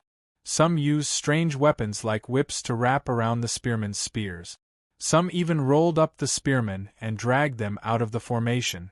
Some even used poison and tossed it into the formation. This caused a lot of trouble for the city guards. They had never seen such a strange attack before. Even when they fought against monsters, it wasn't this strange. In less than 15 minutes, the sword-wielding and shield-wielding soldiers on the outer perimeter suffered heavy losses. The center was also in chaos. At this critical moment, the city guard's iron discipline finally showed itself. The soldiers were not afraid of death. When someone in the outer perimeter fell, someone in the center would immediately walk over to take their place. There was no hesitation. Everyone had their own role to play, and even under such circumstances, the spearman's assassination never stopped. Wave after wave of attacks came, causing great disruption to the elite team. Players constantly died in battle, turning into light and disappearing. The archers in the center dodged the poison while throwing arrows. They were incredibly brave. Zhao Sihu was like a god of war.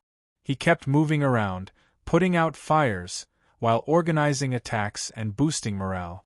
He kept the entire formation going. Looking from the spectator stands, the outer circle of the city guard's rotation formation was already in tatters under the strong attacks of the elite troop. It was on the verge of collapse, and it looked like it would fall apart at any moment. It could be seen how much pressure they were facing. Even so, the formation miraculously continued operating and stubbornly withstood the wave of attack. Anyone with a discerning eye could tell that the city guard's individual fighting power could not compare to the elite squad, but when these normal soldiers worked together, they could bring out a terrifying power. This is the army. Iron discipline and the bonds of life and death formed through fighting for a long period of time caused the city guards to block attacks for their comrades without hesitation. To create a fighting chance, they could even sacrifice their own lives.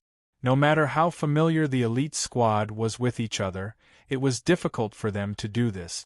The devastating battle continued, but the leaders of the guilds who were watching gradually fell silent. Both sides fiercely attacked and defended. No one wanted to lose, let alone retreat. Everyone used their full strength. They were fighting for glory, and they knew the importance of this battle. The drill ground was made of solid yellow soil. It was extremely hard, but under the battle between the two sides, dust was flying everywhere. The ground cracked, and blood mixed with the yellow soil. It was extremely glaring. It could be seen how tragic the battle was. As time passed, the situation of the battlefield changed again. The elite squad's attack was thwarted, and they lost their spirit. On the other hand, the city guards, after blocking the enemy's strongest attack, did not stop and brazenly launched a counterattack. Disperse! Zhao Sihu decisively ordered, dispersing the rotation formation. He prepared to take advantage of the enemy's loss of spirit, to turn from defense to offense and launch a wave of counterattacks to completely defeat the enemy. Seeing this, the elite squad members showed a look of despair. If this continued, the elite squad of 500 people would really be beaten to a pulp. But they were not willing to admit defeat. This matter concerned the guild's honor, and even more so, their personal honor. Surrender? That's not the style of the bloody empire. At this moment, Ouyang Shua, who had been silent, glanced at Du Ruhui beside him and said, "Sound the drums. This battle is over. Both sides have casualties, and there is no clear winner. It will be a draw." Du Ruhui thought for a while and saluted, "Yes." Then, she stood up and went to pass the order. Soon, the drums sounded on the drill ground. The city guards were the first to react. Without a trace of hesitation, they abruptly stopped their charge halfway and lined up on the spot. Seeing this, the elite squad members on the opposite side were shocked. The leader of the elite squad sighed inwardly, and then secretly let out a sigh of relief. He looked at Ouyang Shua on the stand with a complicated expression and said, "Line up." Yes. Ouyang Shua took the initiative to stand up and went to the stand where Bloody Romance and the others were. He said, "The elite squad of the Bloody Empire mercenary group is worthy of being first-class warriors. They have opened my eyes. They are worthy of respect. If the battle continues, the casualties on both sides will rapidly increase. How about we consider it a draw?" The moment the drums sounded, Bloody Romance was already mentally prepared. Even so, he still took a deep breath and looked at Ouyang Shua. "As you say." He could not refuse such a suggestion. Ouyang Shua nodded, turned around, and looked at the survivors lined up on the drill ground. He circulated his true chi and let his voice spread throughout the drill ground. "Warriors, today you have contributed a battle full of blood, courage, and wisdom. You are worthy of the honor and mission you have shouldered. Each person will be rewarded with 300 gold as a congratulatory reward. The court will take care of the bereaved, and each person will receive 500 gold as compensation." "Thank you, Your Majesty." The city guards were the first to react. Under Zhao Sihu's lead, they uniformly gave a standard military salute. The elite squad members hesitated for a moment, but they still followed suit. 300 gold was a lot of money even for elite players, but for the dead, 500 gold was like coal in a snowstorm. Ouyang Shua's generosity were really admirable. Seeing this, Ouyang Shua smiled and turned to look at Bloody Romance. "I hope you don't mind me overstepping my bounds. It's just a pity that I couldn't recruit these warriors into the army." Bloody Romance's expression became solemn, and it was obvious that he had made a big decision. He cupped his hands and bowed. "Your Majesty, I am completely convinced of your generosity. If you don't mind, please accept us and let us become part of the Great Xia army. Together, we will defend the glory of Great Xia and the glory of China." Seeing this, Ouyang Shua's eyes shone brightly. He said excitedly, "It is a blessing for Great Xia to have the help of a baleful blood mercenary group. I swear that I will not betray your trust today." A king's oath was as heavy as 1,000 pounds. Bloody Romance finally smiled, and he was completely convinced. Then, he bowed again. When the elite squad on the drill ground saw this, they also gave a military salute. Although it was not very standard, it meant that a new era had arrived in Great Xia. Glory! Glory! On the drill ground, the two sides that had been fighting to the death shouted the same slogan. Chapter 1173. The North Wind blew in the training grounds of the royal city. On the stage were two giants, one representing the pinnacle of the Huaxia region, the other the pinnacle of the guild. Below the stage were soldiers waving their arms and cheering, stirring up the yellow dust. How could anyone not be moved by such a scene? Although Blood Romance had agreed to be incorporated, Ouyang Shua was not an insensible person. He gave the Bloodlust mercenary group a buffer. This integration can be done step by step. First, choose 4 elite groups to join the Imperial Guard and Dragon Stallion army. They'll go with the army to India and test it out on the battlefield.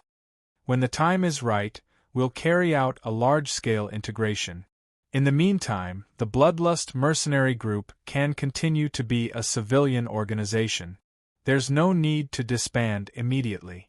Blood Romance had no objections. Ouyang Shua's promise was not empty talk. There was a living example. In the first year of Gaia, the Rattlesnake mercenary group joined Shanghai City. 4 to 5 years had passed, and none of the original members had done badly. The commander of the Black Snake Guards, Black Snake, and the director of military intelligence, Cobra, were 2 intelligence giants. Although they did not appear to be prominent, the resources and power they wielded had long surpassed Blood Romance's. Their achievement points had reached an astonishing number. According to Black Snake, his personal authority had been promoted to rank C and was steadily advancing to rank B. This would have been unimaginable in the past. The members below them all held important positions. They were either town envoys, responsible for the intelligence work of an area, or chief instructors, who were swift and decisive in the army. These were tangible benefits. In comparison, the development of the guilds was too limited. Without a fixed territory, the guilds could only drift with the tide. If a big wave came, they might not be able to withstand it and face the risk of disbandment. Even if the guilds moved to a new territory, they would be restricted in every aspect. No matter which lord it was, they would not allow an uncontrollable force to appear in their territory. Taking in guilds was a trend that no one could reverse. Great Xia was just a step ahead. In the future, when the lords made similar requests, if the guilds refused, they would face the fate of being suppressed. In other words, the guilds would be driven out of their territory. Unfortunately, there was no land in the wilderness without a lord. Apart from a small number of NPC dynasties, more than 90% of the land was controlled by lord. If they were driven out of the territory, there would be no place for the guilds in the vast world. How could a guild compete with a territory with just this? From this point of view, Gaia was indeed too biased towards the overlords. It was practically trampling the adventurer players into the mud. Of course, those who truly had such thoughts were people with limited knowledge. They did not understand Gaia's deeper meaning. Putting aside the insanely high elimination rate of the overlord players and the fact that countless outstanding players had failed miserably on the road to supremacy, even a final victor, like Ouyang Shua, would naturally have to shoulder the same standard of responsibility on Planet Hope in the future while he obtained great power. With great power comes great responsibility. This was not just a saying. Gaia's calculations were always made from the perspective of humans. He would never be biased. As for the special care he gave Binger previously, no one could blame him because it had nothing to do with the bigger picture. After all, Gaia was also a human, and humans had preferences. Taking 10,000 steps back, 6 years before Gaia, it was the Overlord players who tore through all the obstacles in the wilderness. They turned swords into plows, wiping out bandits, building cities and fortifications, reclaiming the desolate lands and restoring peace. There were victors like Ouyang Shuo as well as countless losers who contributed their strength. In this peaceful and prosperous era, they should have a part in the Medal of Merit. Because of this, the Overlord players who failed also gained something when the achievement points were tabulated. During this period, the Adventurer players had been holed up in the capital, enjoying the protection of the capital and living a comfortable life. Now that the wilderness was peaceful, the guilds had moved to the territory and continued to enjoy the protection. How was this fair? Now, it was time for the Overlord players to enjoy the fruits of victory. Now that things had developed to this point, it was a win-win situation between the guild and the territory. If they worked together, it would be a win-lose situation. The true purpose of Ouyang Shuo's actions over the past few days was to clearly convey this idea to the guild leaders. As long as one was not an idiot, they would have already understood this point. Crimson Romance was clearly not an idiot. Otherwise, he would not have truly let go of his pride and choose to lower his head to Grand Xia just because of Ouyang Shuo's performance. The duel was ultimately just a formality. On the viewing platform, Ouyang Shuo took the initiative to shake hands with Crimson Romance as he watched the cheers grow louder and louder. From now on, they were in the same boat, working together for a common goal. The position of Emperor Xia was not a feudal monarch's authority, but a heavy responsibility. Seeing this, Xiexun smiled and said to Crimson Romance, "Snow Rose wanted to be the first guild to accept the reorganization. I didn't expect you to beat me to it. It's not too late." Crimson Romance was in a good mood. Yes. Our Blood Shadow Alliance will also have a share." Bright Moon Illuminates the River hurriedly expressed his support. Since the three powerhouses had already agreed, the other guild leaders were tactful and expressed their support. Similar to the strategy with Baleful Blood mercenaries, the Imperial Court would not reorganize all the guilds at once. Instead, it would allow the guilds to select their elites to join the army. This would effectively stifle internal opposition within the guild. Ouyang Shuo was in no hurry. Just as he had said before, this is the general trend, and it is not something that can be reversed by a human. Once the general trend is formed, it is unstoppable. It is like the surging sea, sweeping away all obstacles and rushing forward endlessly. Every unparalleled hero was a person who could lead the general trend. The 1st of June, the month of war, officially began. The wilderness, which had been peaceful for a while, was once again engulfed the whole world. Under such circumstances, the war in the Huaxia region seemed a little dull. In the north, the Romanov dynasty only sent a symbolic troop to harass the border of Liaojin province. There was no sign of a large-scale invasion of Xia. In fact, there was not a single adventurer player from the Russian region on the battlefield. It was not only the Huaxia players who were afraid of war. Even the warring tribes became fearful after this round of updates. Moreover, they had to travel tens of thousands of miles to invade Xia. No one had anything better to do. Emperor Pushkin of the Romanov dynasty chose to target the Huaxia region because he had no other choice. To the north of the Russian region was the uninhabited Arctic Ocean. To the east was the North American continent, which was the territory of the Dawson dynasty. To the south was the Huaxia region. To the southwest was their ally, the Persian Empire. To the west was the European continent. Apart from the Huaxia region, they were all allies.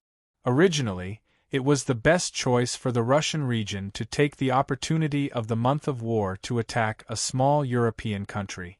However, the Silver Hand did not allow them to do so. Within the Silver Hand, the Pushkin family was an awkward existence. The European and American clans guarded against them like thieves and did not give the Pushkin family a chance to grow.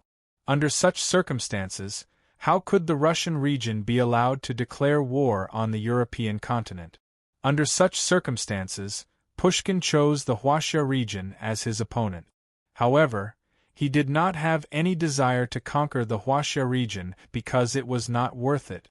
This was why the Romanov dynasty made such a perfunctory move. In the southwest, Java was also in an awkward situation. If Great Xia took the initiative to fight across the sea like last year, then in order to protect their homeland and not become slaves of a subjugated country, Java would definitely overcome their fear and fight to the death. The Java Lord, UIS, could only rely on the strength of the players to fight to the death with Great Xia. Unexpectedly, Great Xia did not fall for it at all. The war had already begun, but there were no signs of attacking Java. They only arranged for the Hulua army and the Southern Frontier Army to be stationed on the surrounding islands and put on a defensive posture. As a result, the Java players were not as enthusiastic. With the destruction of the Badong fleet, the huge risk of fighting across the sea was enough to wear down any courage. Not to mention the players, even the territorial army of Badong City did not dare to go out to sea. The atmosphere became awkward. The only movement might be the collision between the Indian region and Great Xia. After learning that the adventurer groups of the Great Zhou dynasty, the Great Jin dynasty, and the Huaxia region were successively defeated, the Indian region was very ambitious. The various forces united together and shouted the slogan, "Retake the first region of Asia." Even the adventurer players of the Indian region were very enthusiastic this time.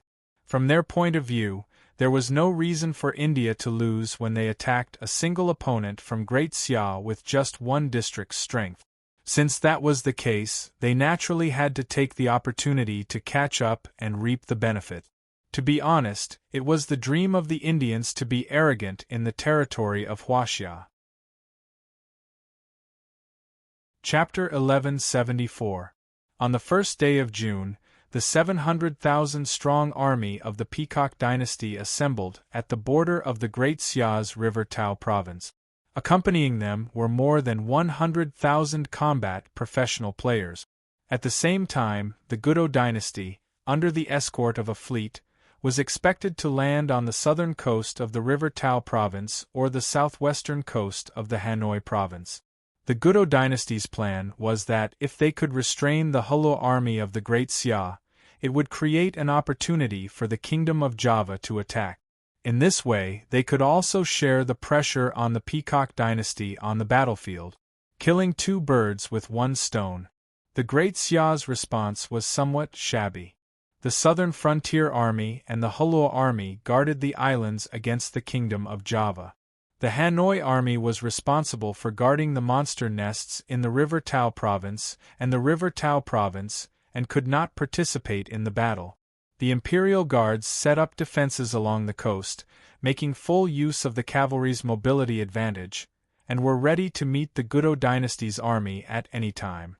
The Dragon Stallion Army was deployed at the border of the River Tao province to meet the Peacock dynasty's army. The final count of adventurers in the River Tao province was less than 50,000. Basically, the Great Xia army was fighting 1 against 2, which was very worrying. The city guards had prepared a corps as a reserve, ready to reinforce the front line at any time. In addition, the Leopard Army, Stalwart Tiger Army, and Soaring Eagle Army were not prepared to be mobilized. The previous battle had exhausted the resources of the Piao Kingdom, which was now the River Tao province. The war resources stored in the Hanoi province were also stretched thin and could not support the consumption of 1,000,000 troops. Ouyang Shua had steeled his heart and was not prepared to go all out. Ever since the 6th update, the army was no longer made of iron. Not only did they have to make up for the casualties, but they also needed time to rest and recuperate. Mobilizing the Dragon Stallion army and the Imperial Guards was already a last resort. Under such circumstances, the Great Xia army was destined to defend instead of attack. It was just that it was not an easy task to guard it well. First of all, in the River Tao province, in the previous battle, the border fortifications were almost completely destroyed, and it was impossible to build a new line of defense in a short period of time. As such, Bai Qi could only rely on the 5 border cities to build a city defense chain. If the Peacock dynasty was not greedy, the surrounding villages were bound to suffer. The Imperial Guards were also not easy to defend. Hua Tsubing stationed his infantry at a few cities along the coast that had ports. The rest of the cavalry was spread out and prepared to move when the opportunity arose. They would make further arrangements after the Gudad dynasty's army disembarked. At the same time, in order to reduce the defensive pressure on the Imperial Guards, the Indian Ocean Fleet's 2nd Formation and 5th Formation strengthened their patrols in the surrounding waters. Although they were unable to face the Gudo dynasty's naval fleet head-on, they could still greatly reduce the Gudo dynasty's landing area and reduce the defensive pressure of the Imperial Guards. Otherwise, the Imperial Guards wouldn't be able to keep up with the vast coastline. The 1st Formation of the Indian Ocean Fleet stationed at the headquarters in Los Leones and the 4th Formation stationed in Auckland were responsible for sealing off the waters around Java. The Indian Ocean Fleet was also very busy. June 2nd, Phang Binh City. Phang Binh was a small border city in the west of the Hatao province. The border was 100 kilometers west of the city. Because Phang Binh City was in the middle of the border, Bai Qi chose it as a temporary headquarters. The 35 Dragon Stallion armies used these 5 small border cities as hubs to coordinate with each other. Just the day before, the scouts of both sides had already exchanged more than 100 blows at the border. Some daring adventurers were unwilling to be left out and were active in the forest at the border. The killing had already begun the moment the national war began. The 6th system update had an effect on the national war. The buffs brought by the country's honor points and the strengthening buffs from the nation weapons had all been removed. This was clearly very unfair to the Huaxia region. For this reason, Gaia had offered a compensation plan. It was to allow Ouyang Shua to summon an additional 100,000 Imperial Guards in addition to the usual 5% of the Royal City Imperial Guards during the National War. After the system update, the Royal City Imperial Guards had been reduced by half. In addition to the destruction of Dali, the ratio of 5 to 5 meant that he could only summon 220,000 Royal City Imperial Guard. Because the Indian region only had one royal city, the Imperial Guards were not damaged. As the leader of the national war in the Indian region, the Peacock King could summon 250,000 Imperial Guards. Of course, with the addition of 100,000 people, the situation was different. In addition, the Huaxia NPC dynasty had a long history, so the quality of the Imperial Guards was also higher than that of the Indian region. Great Qin's army of tigers and wolves, the Great Han Iron Cavalry. Which one of them wasn't a world-class army? This time, Ouyang Shua was going to make an example out of the Great Han dynasty. Emperor Wu of Han was entrenched in the Central Plains. When he sent an envoy to the royal court last year, he didn't mention anything about offering the 9 province cauldrons. This made Ouyang Shua very angry. If there was a chance, he would naturally teach the Great Han dynasty a lesson. Ever since Ouyang Shua started the 9 province cauldrons mission, he had only received the 9 province cauldrons from Dali, Quanzhou, Xiangyang, and Jianye. There was no movement from the other 5 royal city. This time, he was teaching the Great Han dynasty a lesson so that he could complete the 9 province cauldrons mission as soon as possible. This would remove the final obstacle for the Great Xia dynasty to become the world's first dynasty. As for the Shu Han Imperial Guards and the Great Sui dynasty, he could think of other ways to weaken them. The Shu Han Imperial Guards, 500,000 Imperial Guards, had already been reduced by 100,000 by Ouyang Shu. There were only 400,000 of them left. With the strength of the Northwest War Zone, even if it was a frontal attack, they would be able to get rid of the Shu Han Imperial Guard. There was no need to waste this precious summoning opportunity. As for the Great Sui dynasty, they basically had no ambition. If Ouyang Shuo mobilized 320,000 Imperial Guards in one go, they would only be left with 180,000 Imperial Guards. How would they fight the Great Xia dynasty? Before the start of the Kingdom War, the Great Han dynasty had already secretly formulated a military plan to attack the Great Han dynasty. Once the Kingdom War ended, the Great Xia dynasty would officially declare war on the Great Han dynasty. The one in charge of this war was the newly established Southeast War Zone. The only difficulty was that the Great Han dynasty didn't border the Great Xia dynasty but the Great Zhou dynasty. The true test for the Southeast War Zone was how to quickly take down the Great Han dynasty without letting the Great Zhou dynasty reap the benefit. Back to the main topic. Pangbin City, city governor's estate. Bai Qi was holding a military meeting to give his final instructions for the war. What was strange was that Bai Qi didn't summon the commanders to Pangbin City for a meeting. Instead, he held a video conference through a communication compass. Each of the 5 armies was responsible for guarding one of the 5 border cities. If the commanders went to Pangbin City for a meeting, not only would it be unsafe, it would also be inefficient. With the communication compass, things became much simpler. Gaia's introduction of this communication device made Bai Qi and the other historical generals very uncomfortable at the start. It was as if their military deployment had suddenly become completely secret.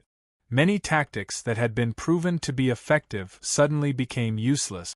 If they didn't make any changes, they could get into trouble on the battlefield at any time and give the enemy an opportunity to attack. Because of this, the Great Xia army was a laughingstock. For example, during the war with the Piao Kingdom, the Hanoi army was responsible for advancing into the north of the Piao Kingdom, sweeping the periphery of the royal city, and cutting off the supplies of the royal city. The 1st Legion of the Hanoi Army was led by Pei Xinjian as the vanguard of the army. In the end, Pei Xinjian was careless and forgot about the existence of the communication compass. He wanted to use the usual surprise attack tactics of the Great Xia cavalry, but he didn't know that their whereabouts had long been discovered by the Piao Kingdom players. The consequences were naturally imaginable. The originally anticipated surprise attack suddenly turned into a farce of being ambushed by the enemy. If it wasn't for the tenacity of the Hanoi army and the timely arrival of reinforcements, they would probably have suffered a great loss. Even so, they still lost more than 10,000 elite. This battle was used as a negative example and was disseminated to the entire army. It made the Great Xia generals deeply understand the deep impact of the communication compass on the war. The so-called surprise attack would be very difficult to achieve in a war filled with players. This was especially so in a non-local situation, where the battlefield was filled with the eyes of the enemy, and there was nowhere to hide for large-scale military operations. Of course, the ultimate goal of Gaia's introduction of the communication compass was to benefit the people. After the historical generals familiarized themselves with the device, they realized that it was more useful than thousands of troops and horses. If used well, the advantages would outweigh the disadvantages. Just like the current video conference, the 5 generals, Zhao Bonu, Lai Hu Zhang Liao, Luo Shixin, and Xiao Chaogui, were already used to it. Although the 5 legions were scattered in 5 cities, they could constantly maintain contact with the command center. They received orders from the command center almost at the same time and reported their respective situations. To a commander, this was a dream come true. As a god general, Bai Qi was naturally the first to understand the essence of the communication compass and put it to good use. Not only could he command the battlefield in Hutao, but he could also control the Hanoi army, Nanjiang Army, and Hulua Army. He didn't need to leave Pangbin City to command the entire Southwest War Zone. This was something unimaginable in the past. The Kingdom War will only last for a month. As the attacking party, the enemy will definitely be impatient. As long as we remain patient, we will definitely be able to find an opportunity to launch a counterattack. After Bai Qi finished speaking, he instructed, but before His Majesty arrives at the front lines, all the divisions have to defend the cities to the death. No matter how the enemy provokes you, you must not leave the cities to fight. Otherwise, it will affect the overall situation. Understood? Yes. Through the screen, the 5 commanders saluted in unison. Chapter 1175. On the 4th day of the 6th month, the 500,000-strong army of the Modwa dynasty successfully landed at Baixing City, south of the Hetao province. After fighting with the imperial guards stationed there for a day, they successfully occupied the city and obtained a forward operating base. The Hendo dynasty was very smart.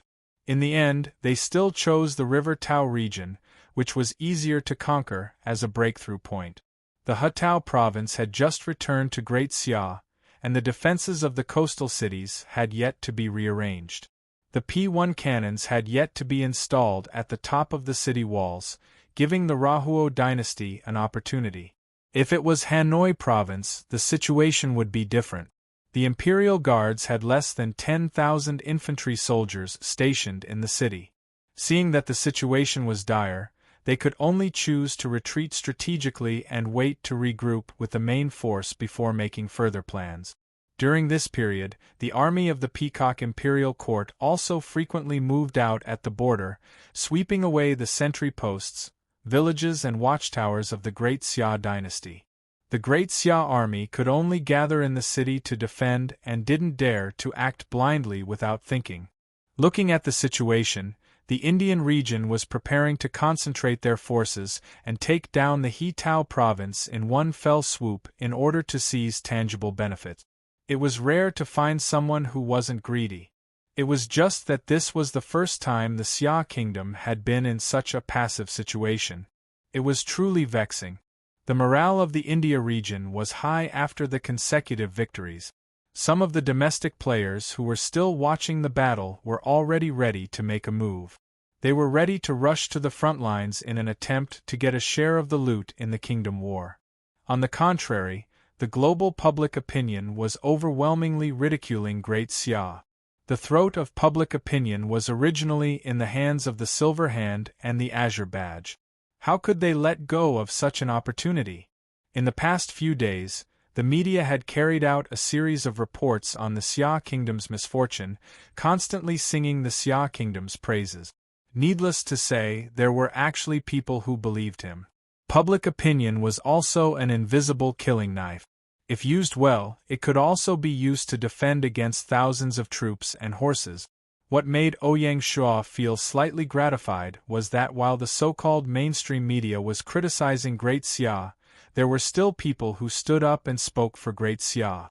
With the power of Great Xia alone, they didn't even dispatch half of the imperial court's military force, yet they were able to block the attack of the Indian district. Who can match such power? I really don't know how strong those people who say Great Xia is. You're not strong enough, yet you're still trying to discredit your opponent. How despicable! Even though this voice was very weak, it was sufficient to prove that the Grand Xia dynasty led by Ouyang Shua had obtained a certain level of acknowledgement not only in the Huaxia region, but even in the entire world. This was like a sprout. As long as Great Xia persevered, it would eventually grow into a towering tree. Under such circumstances, Ouyang Shua's party arrived at Heavy Bin City. Apart from the 3,000 divine guards, there were also 20,000 elite combat players. The duel a week ago ended with all the guilds bowing their heads to Great Xia. Since that was the case, now that Great Xia was under great pressure at the border, these guilds naturally did not hesitate to send their elite players to the front lines to provide support. Pangbin City, City Lord Residence. Bai Qi briefly introduced the situation of the battlefield to the king, and then said, "With the current strength of the enemy, if they dare to forcibly break through the defensive line, they will be courting death. I don't think they are that stupid. There are only two choices in front of the enemy. They can either summon the imperial guards of the capital and gather their superior forces to take down one of the border cities, or they can stay in a stalemate and wait for the army of the Gudo dynasty to rendezvous with them. I think that the former option is more likely. Although the Gudo dynasty has taken down Baishan city, they will not be able to rendezvous with the encirclement of the imperial guards in a short period of time. They can't afford to drag it out. Therefore, the biggest possibility is to cut the Gordian knot and carry out the tactic of taking them down one by one." Ouyang Shuo nodded his head. Bai Qi was indeed Bai Qi. He had already figured out most of the enemy's movements.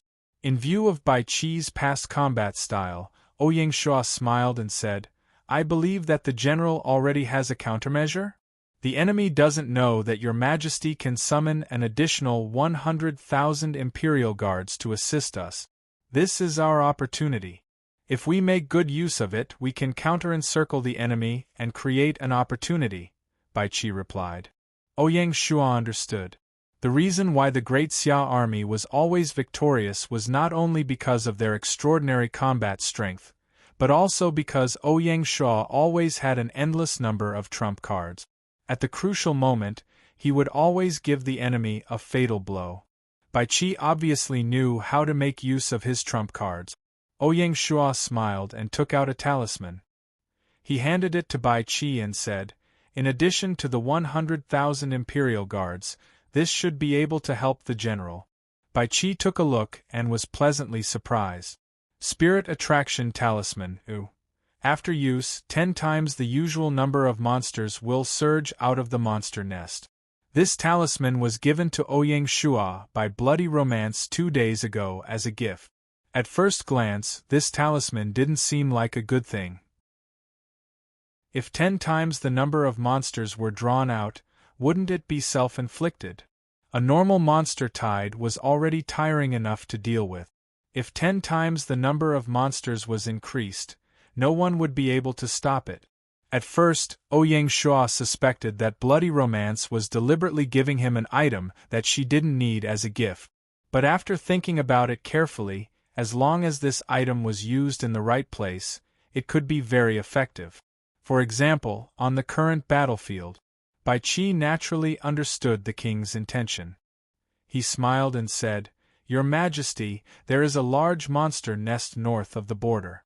Due to the serious disturbance caused by the enemy, the Hanoi army stationed there has already withdrawn from their camp." Ouyang Shuo nodded. "General, you can arrange this matter as you see fit." Ouyang Shuo rushed to the front line this time to supervise the battle and boost the morale of the entire army. He didn't take over the command of the army. The specific battle would be handled by the command center led by Bai Qi. "Understood." Bai Qi saluted. As time entered the 6th month, the monster nest became more and more restless. The number of monsters that poured out was already increasing. If 10 times the number of monsters were drawn out, it would be enough to give the Peacock Dynasty army stationed nearby a hard time. Bai Qi gradually began to plan in his heart. After the meeting, Ouyang Shuo left 20,000 combat players under Bai Qi's command. He himself took 3,000 divine guards and left the city to patrol the other border cities. With the divine guards accompanying him, the Peacock Dynasty army really couldn't do anything to Ouyang Shuo. If the Peacock King was really obsessed and wanted to kill Emperor Xia, Ouyang Shuo didn't mind using himself as bait to lure the Peacock Dynasty. Don't forget, Ouyang Shuo could summon 320,000 imperial guards at any time. Peacock Dynasty, Embark City. Like Pangbin City, Embark City was also a small border city. However, it was located in the Peacock Dynasty's territory and was far away from Pangbin City. Therefore, it was chosen as the frontline command center of the Peacock Dynasty. During this time, the Peacock Dynasty's army had swept the surrounding areas. The arrival of Ouyang Shua naturally couldn't be hidden from their eyes and was quickly reported to the command center. City Lord's residence. The Peacock King knew that Emperor Xia had personally come to the front line. While the Peacock King was proud, he also felt a sense of urgency. He said to the generals in the hall, "We can't drag this any longer." The king of Manduo, Akbar, was also an old fox. After he led his troops to take down Baisheng City, he did not rush to the north to join the Peacock Dynasty army. Instead, he used the reason of waiting for provisions and supplies to stay in Baisheng City. As an emperor, how could the Peacock King not know Akbar's plan? Akbar was afraid of the great Xia imperial guards and did not dare to fight them head-on. He was counting on the Peacock Dynasty to open up the situation and reap the benefit. Even if the two old rivals joined forces, they each had their own ulterior motive. The Gudo dynasty could drag it out because Akbar had no ambition for the territory of the River Tao province. He was only participating in the war with the intention of plundering and earning merit points along the way to win the support of the Indian players. The Peacock King was different. For the Peacock dynasty, this was their best chance to take down Hutao province. It could even be their only chance. Who knew what kind of monster the great Xia would grow into in next year's war? Coupled with the Peacock King's greater ambition than the king of Manduo, the Peacock dynasty's army was destined to take the initiative. Seeing that a week was about to pass, they must do something.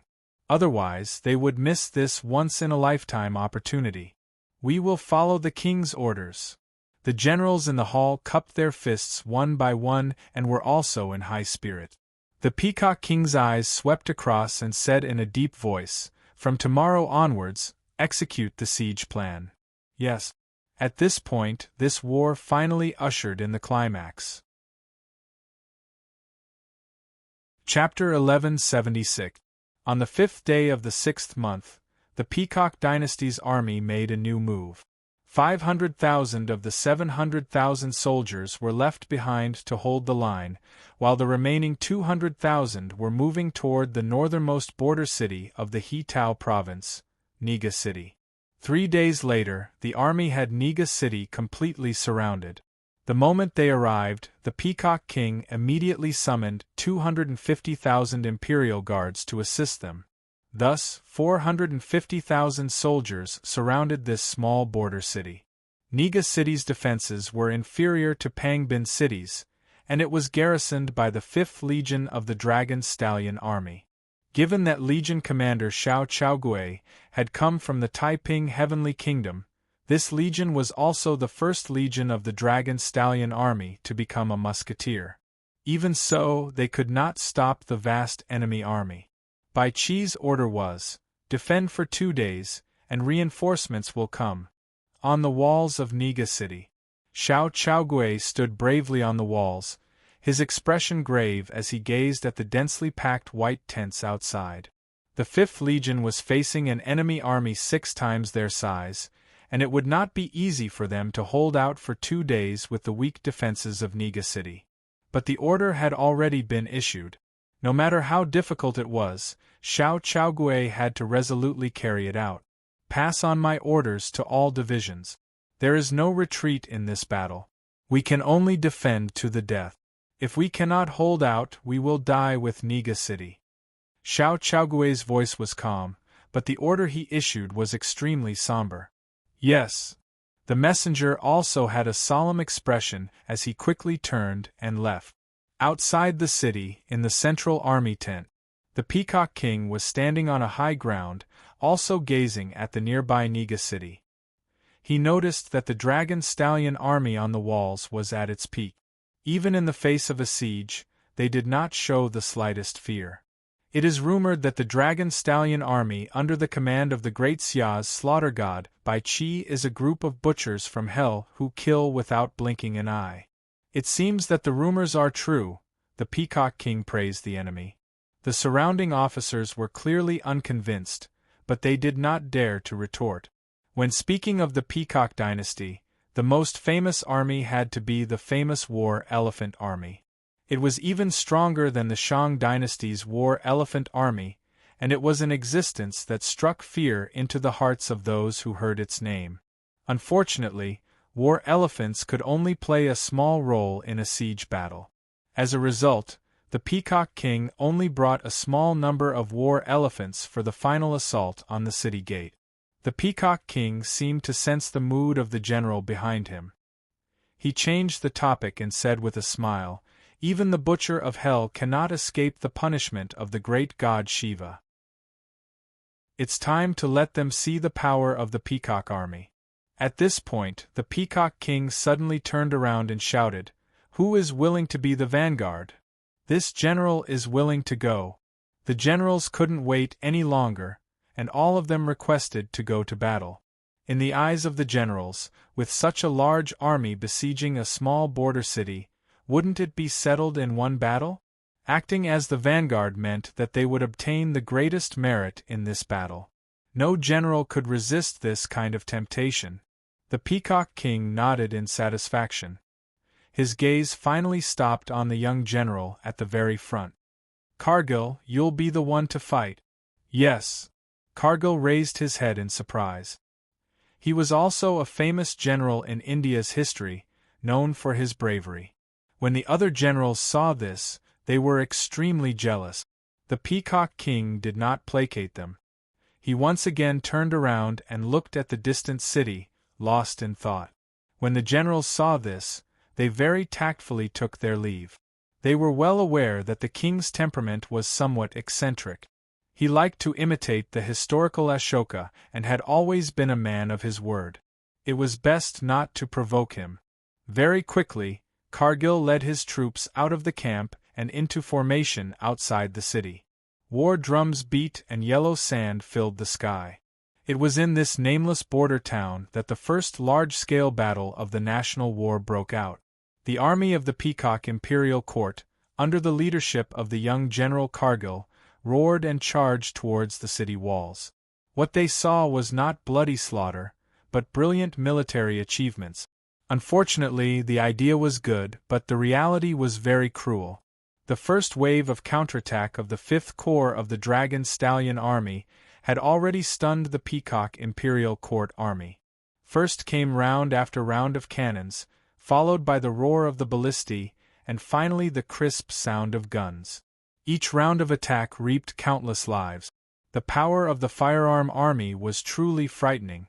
Because of the limitations of manufacturing technology, the defensive equipment of the Peacock Imperial Court Army was inferior to that of the Great Xia Army. In the face of such a firearm attack, they appeared even weaker. The army that was charging at high speed fell down like wheat. The army of the Peacock Imperial Court was also brave and fierce. Even under such a fierce attack, they still charged forward without any regard for their lives, displaying a heroic spirit that was unafraid of death. When they finally reached the front, they found kerosene, rolling logs, stones, and other killing weapons waiting for them. Seeing his troops suffer setbacks, Cargill's expression did not change in the slightest. The first wave of attack was a probing attack, and the soldiers sent were all cannon fodder, the Imperial Guard. Their goal was to probe the defensive system of the city. "Hey, they're quite well prepared." Cargill appeared indifferent on the surface, but his heart subconsciously tightened. He had not expected that the Dragon Stallion army that had hurriedly moved in would have such firepower. In particular, the volley of guns made Cargill very apprehensive. Continue forward. Although he was apprehensive, he still had to continue probing. This time, the 250,000 Imperial Guards summoned by the Peacock King were the best cannon fodder. Under Cargill's heart of stone, one unit after another was sent to the front lines, not giving the defenders any chance to breathe. As time went on, the Dragon Stallion Army's firepower network began to falter. Although the P1 cannons had been improved, it was inevitable that the barrel would overheat and could not be fired for long. The same was true for the guns. The barrels were already so hot that it was difficult to even reload. In addition, the stones, rolling logs, and other defensive supplies, because of the limited time they had, were being depleted at a rate visible to the naked eye. It seemed that they would not be able to last much longer. Xiao Chaogui had not expected the enemy to be so unafraid of death, completely disregarding casualties. They really are a group of desperados. Lord Commander has really given me a difficult problem. There's no other way, we can only fight with our lives on the line. Seeing that the situation was gradually worsening, Xiao Chaogui immediately ordered to stop throwing kerosene, stones, and other supplies, saving them for the critical moment. The artillery and firearms units also temporarily stopped firing, allowing the second unit to take over. This time, the firepower network weakened. The distant Cargill revealed a cruel smile when he saw this. And here I was wondering how valiant they would be, but it seems like they're only SOSO. Pass on the order, have the catapults follow up. Yes. Seeing that the defenders on the walls were weakening, Cargill decisively threw in the siege weapons. Catapults were pushed to the front lines, hurling giant boulders at the walls. Without the artillery to restrain them, the catapults became the ultimate weapon of the siege, unleashing a torrent of firepower on the walls. The already weak walls began to sway under the barrage of the catapult. Siege troops, follow up, Cargill ordered, dispatching his true trump card. He could already see the hope of taking Naga City in one battle, and his face couldn't help but turn somewhat red. Elite troops roared as they charged towards the city walls with siege ladders. The true battle had only just begun. Under the fierce bombardment of the catapults, the Dragon Stallion army did not bat an eyelid. The enemy's seemingly fierce attacks only caused some damage to the walls, but the damage to them was extremely limited. Seeing the enemy charge up the walls, the Dragon Stallion army soldiers revealed cruel smiles and pulled out the Tang sabers at their waists, their eyes as cold as ice. They wanted to show the enemy what it meant to be the butchers of hell. Chapter 1177. The sunset glow illuminated the sky again. The siege that lasted for an entire day came to an end as night fell. Although the city walls were riddled with holes, they still stood tall. Corpses piled up like mountains at the foot of the city walls, and the blood-stained ground told of the strength of the Butcher of Hell. Cargill's bravery was just a counterpoint to the Dragon Stallion army's desire to kill.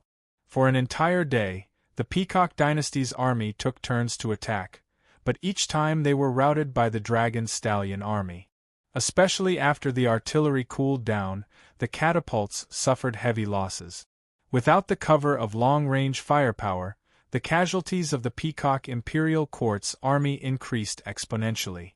The Dragon Stallion army soldiers on the walls were truly like a group of butchers, efficiently and skillfully harvesting wave after wave of invading enemies. If he was tired, he would only need to rest for half an hour before he would be full of energy again. Under Bai Chi's training, the soldiers of the Dragon Stallion army had long since gotten used to high-intensity battles. Under the night sky, the ferocious-looking Karger led his troops away from the front lines. His back looked very lonely and desolate. This time, he had volunteered to fight, but Cargill didn't respond. According to the Peacock King's temperament, Cargill already had no chance of participating in the upcoming battle. In fact, he might even be given the cold shoulder in the army. When he returned to the tent, the other generals did not take pleasure in his misfortune. During the day, they had also watched the battle from the high ground. To be fair, Cargill had already done very well. Under such difficult circumstances, he had still managed to maintain the morale of the army. If it were them, it would probably be the same. It could only be said that the Dragon Stallion army truly lived up to its reputation. This was like pouring a bucket of cold water over them. As soon as Cargill returned, the Peacock King's military order arrived. Cargill was ineffective in battle and has betrayed the king's trust. Immediately remove him from his military post and detain him pending trial. During the entire process, Cargill didn't even get to see the Peacock King before he was taken away by the ice-cold guard.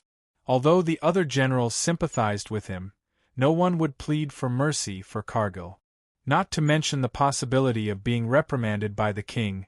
What if the king casually said, "Since you're pleading for Cargill, you can go tomorrow"? If that was the case, wouldn't it be terrible? After a day of observation, no one would think that attacking Naga City was a pleasant task. June 10th, the second day of the Battle of Naga City. The unlucky ones chosen by the Peacock King led a new round of attacks on Naga City. After a wave of consumption, the fierce attack of the Peacock Imperial Court's army on the second day finally had a trace of success. They attacked the top of the city wall one after another, and for a period of time they had already taken down a whole section of the city wall. Unfortunately, the soldiers of the Dragon Stallion army were truly brave and fierce, each of them fighting with no regard for their own lives. After paying a heavy price, they were able to miraculously retake their position. Even so, by 5 o'clock in the afternoon, the entire line of defense was on the verge of collapse. The cannons ran out of ammunition and completely stopped firing. This gave the Peacock Imperial Court the hope of breaking the city, but time was not on their side. Soon, night fell again, ending the fierce battle. Even so, the Peacock King was still overjoyed. "Tomorrow, we must take down Naga City tomorrow." The Peacock King was both excited and anxious. A third of the kingdom wartime had already passed, and he couldn't wait any longer. Fortunately, as long as they took down one city, they would be able to form a chain reaction and rapidly expand their gains. In these 2 days, the Dragon Stallion army did not leave the city to fight, continuing to be a turtle hiding in its shell, allowing the Peacock King to attack Naga City in peace. Because the wilderness was already filled with the eyes of the Peacock Imperial Court, the moment the Dragon Stallion army left the city, the Peacock King would immediately know, eliminating any possibility of a sneak attack by the Dragon Stallion army. If the nearby Dragon Stallion army dared to leave the city as reinforcements, they would only be seeking their own deaths. But on this night, an unforeseen event occurred. On the city wall of Naga City. In the darkness of the night, Xiao Chaogui, accompanied by his personal guards, came to the city walls to inspect the situation of the patrols. Gazing at the faint lights of the enemy camp outside the city, Xiao Chaogui had a complex expression. After paying the sacrifice of 15,000 soldiers, the 5th Legion had finally completed the mission assigned to them by the command center. Will reinforcements arrive tomorrow? Xiao Chaogui gazed into the distance. Although the Great Xia did not have a second army in this region, and the idea of reinforcements was somewhat suspicious, Xiao Chaogui still deeply trusted the Lord Commander and would not make empty promises. Perhaps His Majesty is summoning the Imperial Guard. As a high-ranking general in the army, Xiao Chaogui still had some understanding of this matter. As he thought of this, Xiao Chaogui was filled with energy. The 5th Legion had been suppressed for 2 days. It was time for them to fight back to their heart's content. Otherwise, it would be too stifling. The night grew deeper and deeper. At the same time, in a monster's nest in the wilderness. The nest was only 15 kilometers from the encampment of the Peacock Imperial Court's army. The sporadic monsters that emerged were all taken care of by the scouts of the Peacock Imperial Court, and there was no so-called monster tide. In fact, just 5 days ago, there was already a group of Great Xia scouts quietly lurking in the vicinity of the monster nest, waiting for the arrival of the monster tide. After waiting bitterly for 5 days, things finally took a turn for the better. In the early hours of the 11th day, the calm nest suddenly emitted billowing black smoke. This was a precursor to the outbreak of the monster tide. The black smoke rose more than 30 meters into the air, indicating that this was a large monster tide. Such a strange scene immediately attracted the attention of the Great Xia Scout. "Hurry, wake up, the monster tide is coming." The soldiers on guard hurriedly woke up their companions. The captain woke up at the first moment, his spirits lifted, and he looked up at the black smoke in the distance, revealing an ecstatic expression. The heavens are really helping us. This is an unprecedented monster tide. Hurry, immediately inform the headquarters. As the captain spoke, he solemnly took out a talisman, which was the spirit-guiding talisman that Bai Qi had given him. The talisman only needed to be used within 5 miles of the nest to be effective. Otherwise, no one would dare to use it. In Bai Qi's arrangement, because the time of the monster tide was uncertain, it could only be regarded as a surprise attack. Even Bai Qi did not know how effective this talisman would be. If there was no monster tide today, Ouyang Shuo would summon the imperial guards of the royal city to rescue Niga City. But the monster tide appeared on the last night. It could only be said that luck was really on the side of the great Xia. It was no wonder that the captain was ecstatic. He knew too well how timely the monster tide would come. Without hesitation, the captain tore open the spirit-guiding talisman. With a swoosh, the talisman turned into a white light, like lightning, and was thrown towards the black smoke in the distance. The message arrived. As soon as the white light entered the black smoke, it was like a catalyst. The black pillar that was already surging with momentum, as if it had the help of God, with a swoosh, it instantly became taller and thicker. In the blink of an eye, it became a 300-meter-tall pillar that supported the sky.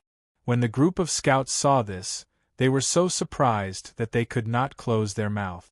Even though they were far away, they could feel the sharp killing intent and the bursts of beast roars that were emitted by the black pillar, which made their scalps go numb. "Oh my God, how many monsters are there?" As scouts, they were active in the wilderness all year round and were not unfamiliar with monster nests, but they had never seen a black smoke that was more than 50 meters tall. A 300-meter-tall black smoke, just the thought of it was scary. Soon, the black smoke dispersed like the wind, and ferocious monsters appeared. From afar, there were no less than 30 pterosaurs circling in the air. The entire surroundings of the monster nest had been flooded by the monster tide, and there was not a single living creature.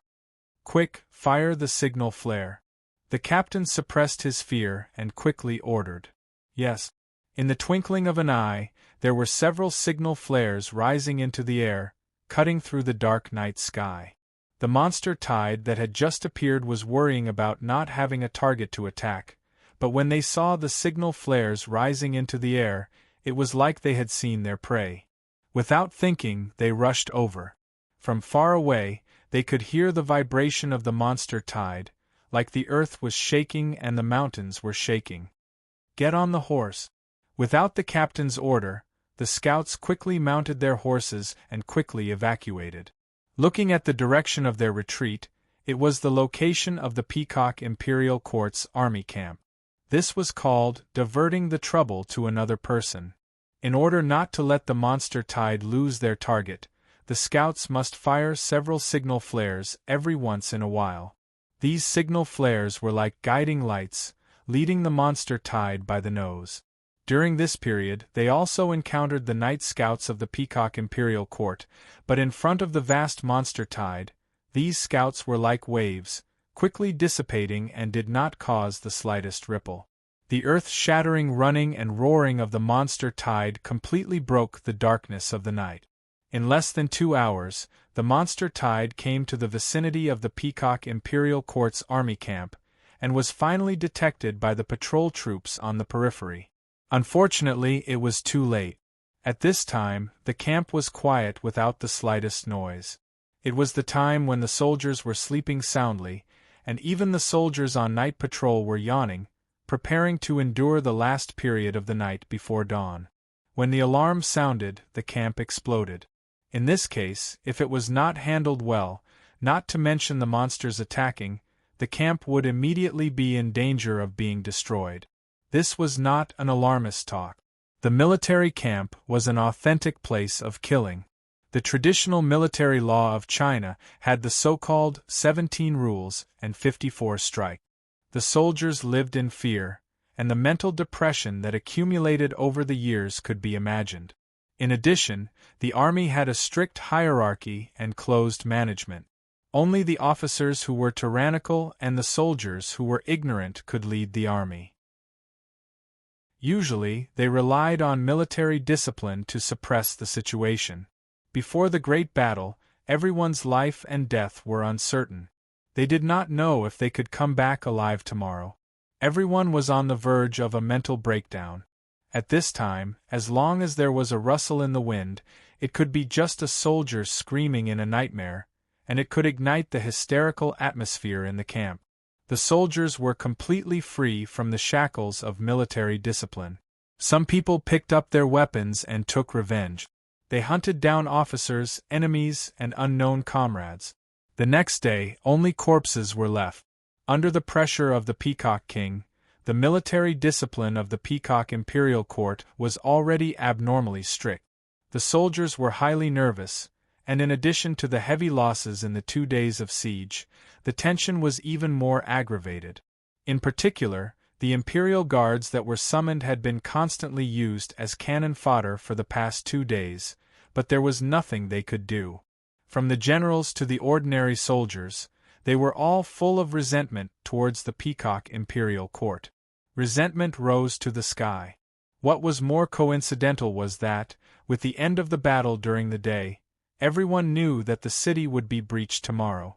Under such circumstances, the mood of the soldiers changed from a high degree of tension to a sudden relaxation. So this night the soldiers slept particularly soundly. It was in this situation that the patrol troops suddenly gave an early warning, causing the camp to instantly fall into chaos.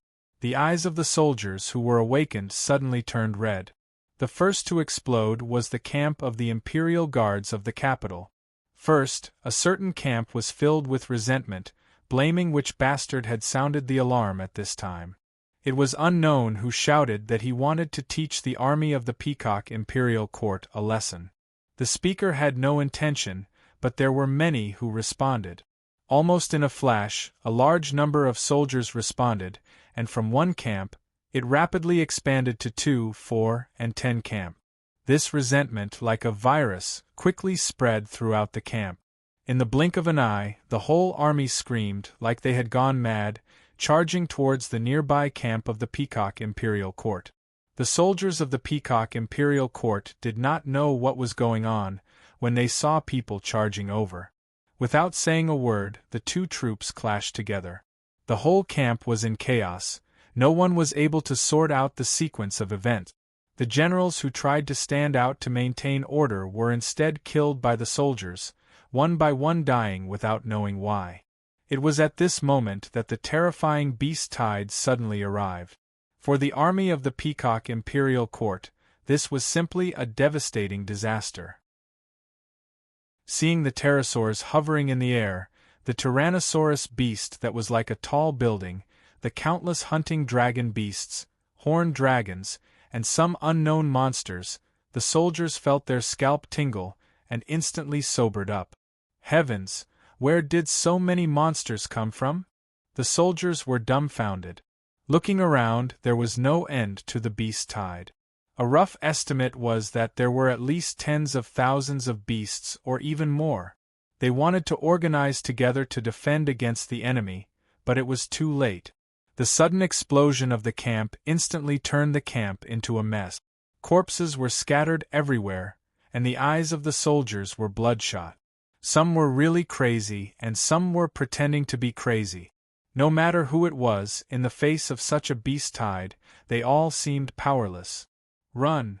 After the initial shock, this was the subconscious reaction of the soldiers. Since they could not win, then they could only resign themselves to fate. The surviving soldiers, like a plate of loose sand, fled in all directions, disappearing into the vast night. Unfortunately, they had chosen the wrong opponent. If it was a normal battle between two armies, if they fled like this, under the cover of the night, there would indeed be a large number of people who could escape, and then slowly gather together to preserve some of their strength. But it was the monsters that had come. They marched in the night, which was basically no different from daytime. The countless food in the camp made the monsters more ferocious. Just by smell, they were able to track their prey. In the night, there were hunting scenes all over the mountains and plains. What made people's scalp tingle was that the hunter was the monster and the prey was the human. Mournful cries constantly pierced through the night sky.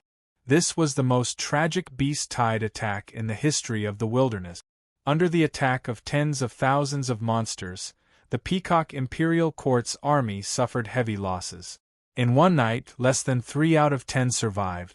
After 2 days of siege, the 450,000-strong army had only lost 50,000 people, but in just one night, more than half of the remaining 400,000 soldiers had been eaten by the monsters. Even at dawn, the nightmare was not over. Whether it was the beast-tide or the Peacock Imperial Court's army, after a night of pursuit, there were heavy casualties and were completely scattered. There was almost no organized team that could be found, scattered across the vast wilderness. Daybreak only served to intensify the fear in his heart. The monsters had no fear, and their goal was to constantly find new food. Even if there was only one left, they would never give up hunting. The only way to survive was to completely annihilate the monster tide.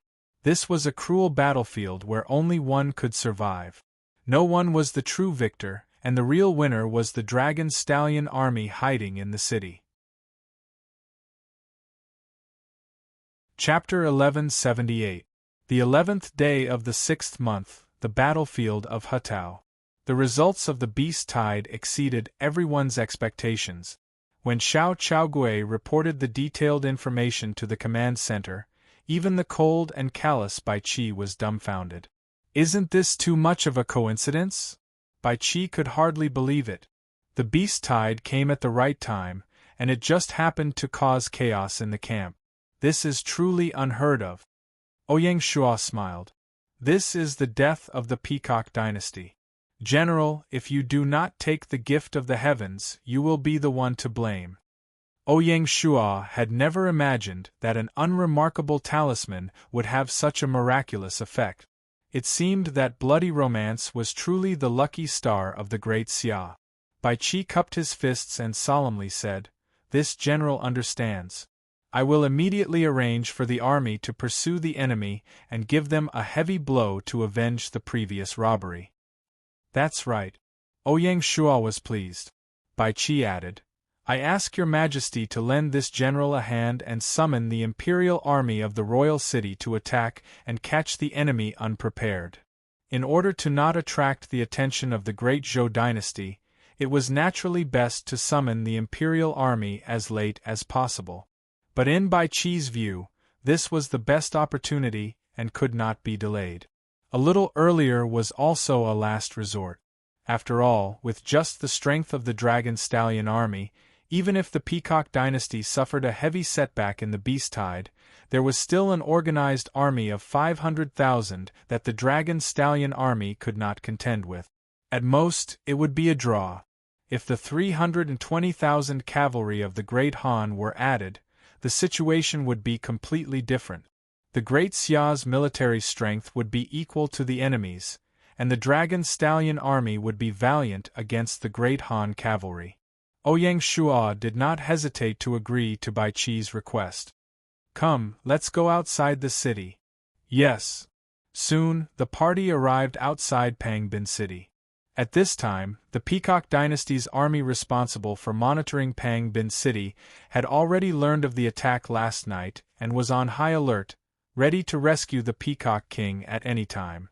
Seeing the Dragon Stallion army stationed in Pangbin City leave the city, they did not dare to be negligent. Ouyang Shua ignored them and quickly completed the summoning. Everything happened in the blink of an eye. A dazzling white light flashed in the outskirts of Pangbin City. When the white light dissipated, 320,000 strong cavalrymen appeared. It was an extremely shocking scene. The leader was an old general. He came to Ouyang Shua with a complicated expression. He cupped his fists and said, "General Shangguanjie of the Han dynasty is ordered to bring reinforcements. I am at Emperor Xia's disposal."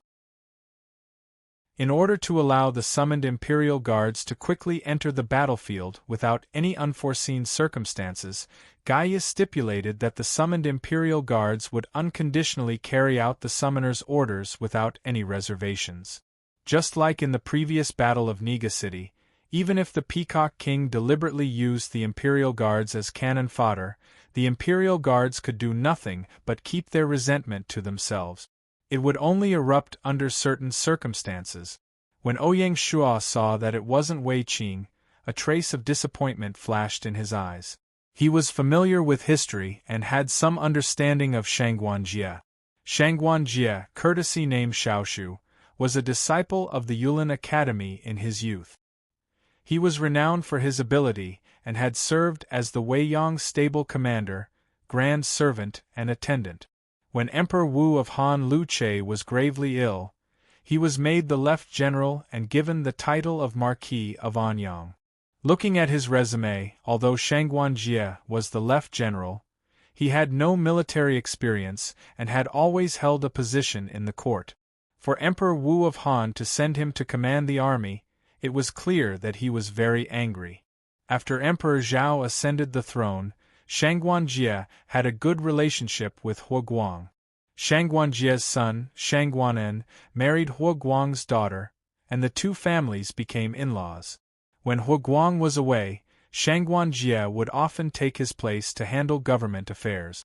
Later, because of the punishment of Shangguan Jie's son, Shangguanen, and the failure to obtain an official position for the eldest princess of Ai, Shangguan Jie and Hua Guang's relationship became like fire and water.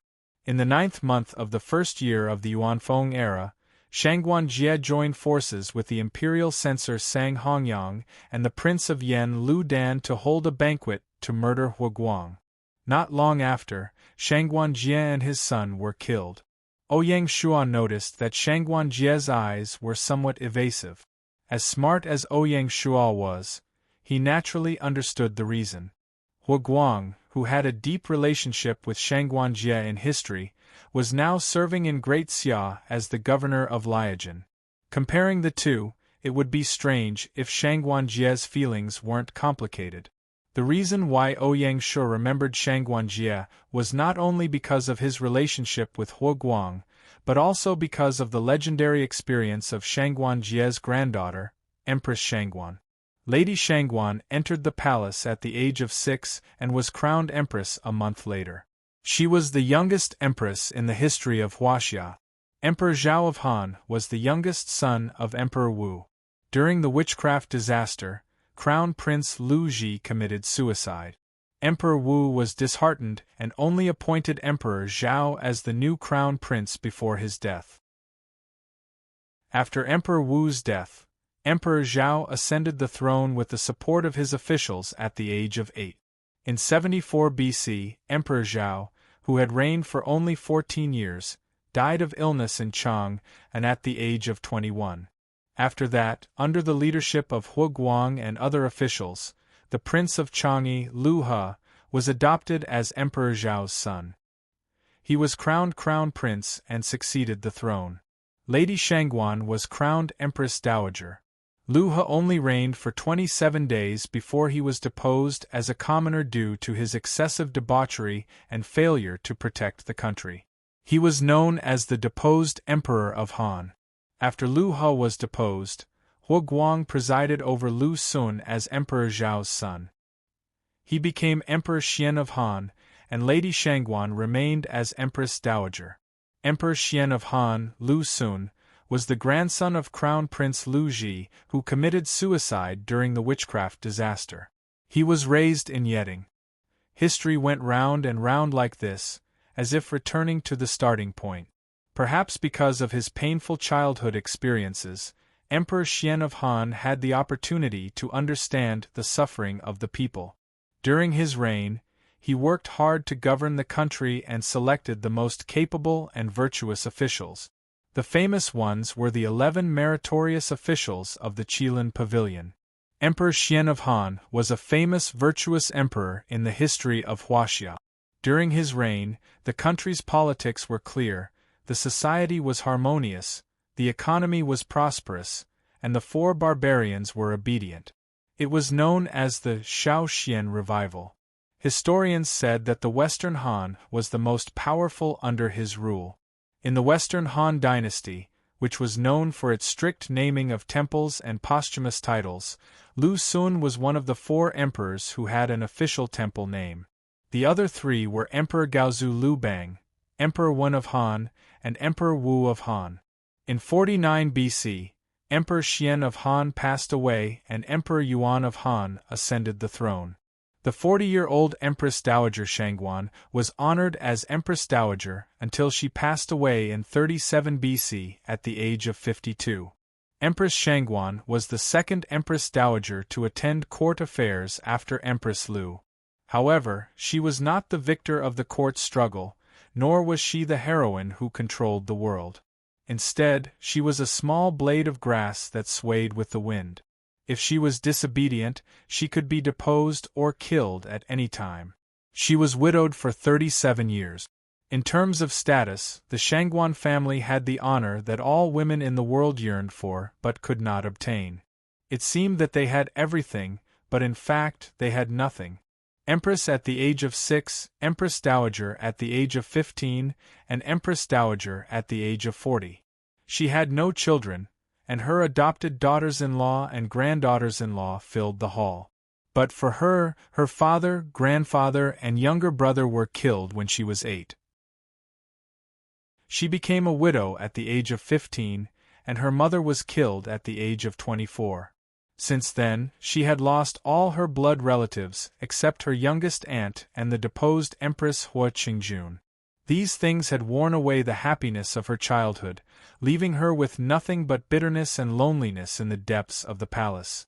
In that palace, Empress Shangguan was tightly bound by something called the system until she died. After reading this history, Ouyang Shua also sighed with emotion. Now that he saw Shangguan Jie, the grandfather of Empress Shangguan, the main culprit who had sent Empress Shangguan into the palace, he felt as if time and space had changed. Ouyang Shua was Ouyang Shua after all. After a brief daze, he came back to his senses. After receiving the greeting, he stepped aside to give way to Bai Qi and said, "General Shangguan, just listen to General Bai Qi's arrangements." "Yes, sir." Shangguan Jie followed to pay his respects to Bai Qi, establishing a relationship of command. After the handover, Ouyang Shua immediately returned to the city and handed over all the matters of the battlefield to Bai Qi. Immediately, Bai Qi issued a series of military orders in the name of the commander-in-chief of the front line. He ordered the Fifth Army to immediately leave the city and encircle the remnants of the Peacock King's army, striving to kill the Peacock King. Under the attack of the Beast Tide, there was not much left of the more than 400,000 soldiers of the Peacock Imperial Court. Moreover, they had been completely scattered. This was the best time to beat the drowning dogs. As long as the Fifth Army was properly deployed, they could completely wipe out the enemy. And given the ability of Commander Xiao Chaogui, he would not disappoint. The Fifth Army had suffered heavy losses, and the entire army must have long hated the Peacock Imperial Court's army to the bone. There was no need to worry about their morale. With such a perfect combination of time and place, once successful, it would be tantamount to cutting off one of the Peacock Imperial Court's arms. The remaining 4 armies of the Dragon Stallion Army, under the unified command of Bai Qi, cooperated with the 320,000-strong cavalry that Ouyang Shua had just summoned and launched a general attack against the Peacock Imperial Court's army. The first to suffer was the army of the Peacock Imperial Court stationed in Pangbin City. Under the command of Shangguan Jie, the 320,000-strong cavalry acted as the vanguard, pouncing towards the enemy like a wave. The moment the Peacock Imperial Court's army was summoned, their faces turned pale with fright. Without even thinking, they immediately broke camp and retreated. Unfortunately, no matter how fast they were, they could not outrun the galloping cavalry. The war began once more, and the situation of the Kingdom War was reversed. Huaxia District, Dark Han Dynasty, Luoyang. In the magnificent Wei Yang Palace, on the ice-cold dragon throne, the middle-aged Emperor Wu of Han had an ashen face. His hands were like the claws of an eagle, tightly gripping the armrests on both sides of the dragon throne. His eyes were blood-red, as though he wanted to devour someone. "They're going too far, they're going too far." As proud as Emperor Wu of Han was, he would never have thought that because of his pride, he would be unwilling to lower his head to the great Xia dynasty, and bring such disaster to the great Xia dynasty. The moment the 320,000 imperial guards were teleported away, Emperor Wu of Han's heart turned cold. According to past practice, once the imperial guards were teleported away, less than 10% would be able to return. For the Dark Han dynasty, this was simply fatal. The revenge of the great Xia dynasty was really ruthless and accurate. It made Emperor Wu of Han incomparably furious, but he was helpless. The Dark Han dynasty occupied the Central Plains, surrounded by powerful enemies.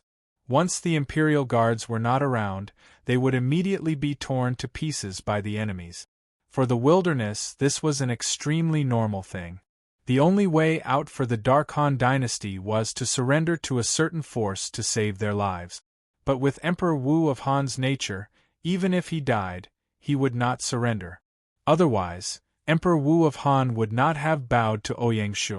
At present, the news of the imperial guards being teleported away was still tightly sealed, but paper could not cover fire. Once the news spread, the Dark Han dynasty would most likely collapse without a fight. On the ice-cold dragon throne, the mighty ruler of a generation, Emperor Wu of Han, had a bleak expression on his face. 16th of June, the River Tao battlefield. In just a short 5 days, the Peacock Imperial Court's army was beaten back step by step, unable to withstand at all.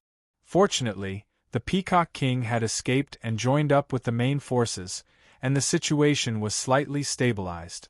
Even so, it was impossible to reverse the defeat.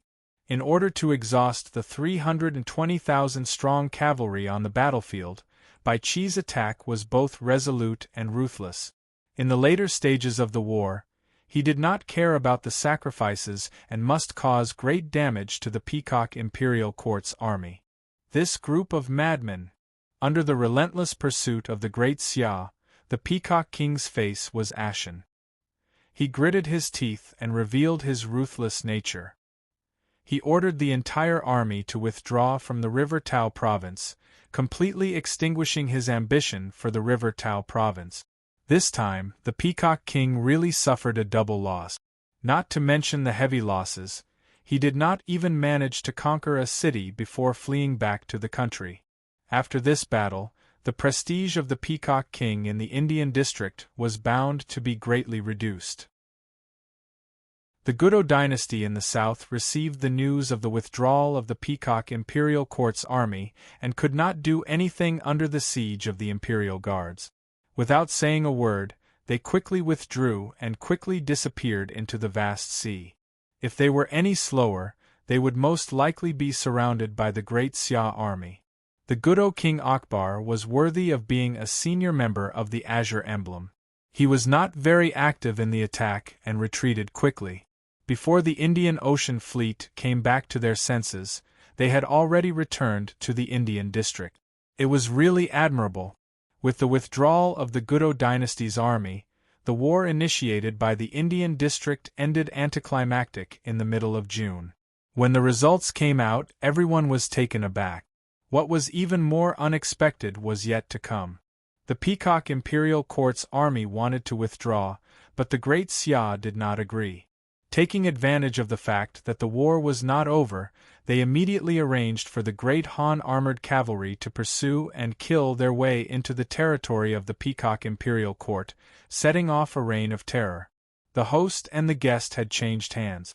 For the great Xia, the great Han armored cavalry was a suicide squad.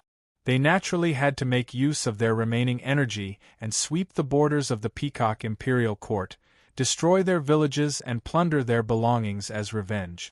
No matter what the Peacock Imperial Court does to us, we will return it double, Ouyang Shuo said. The purpose of Ouyang Shua's action was naturally not just for revenge.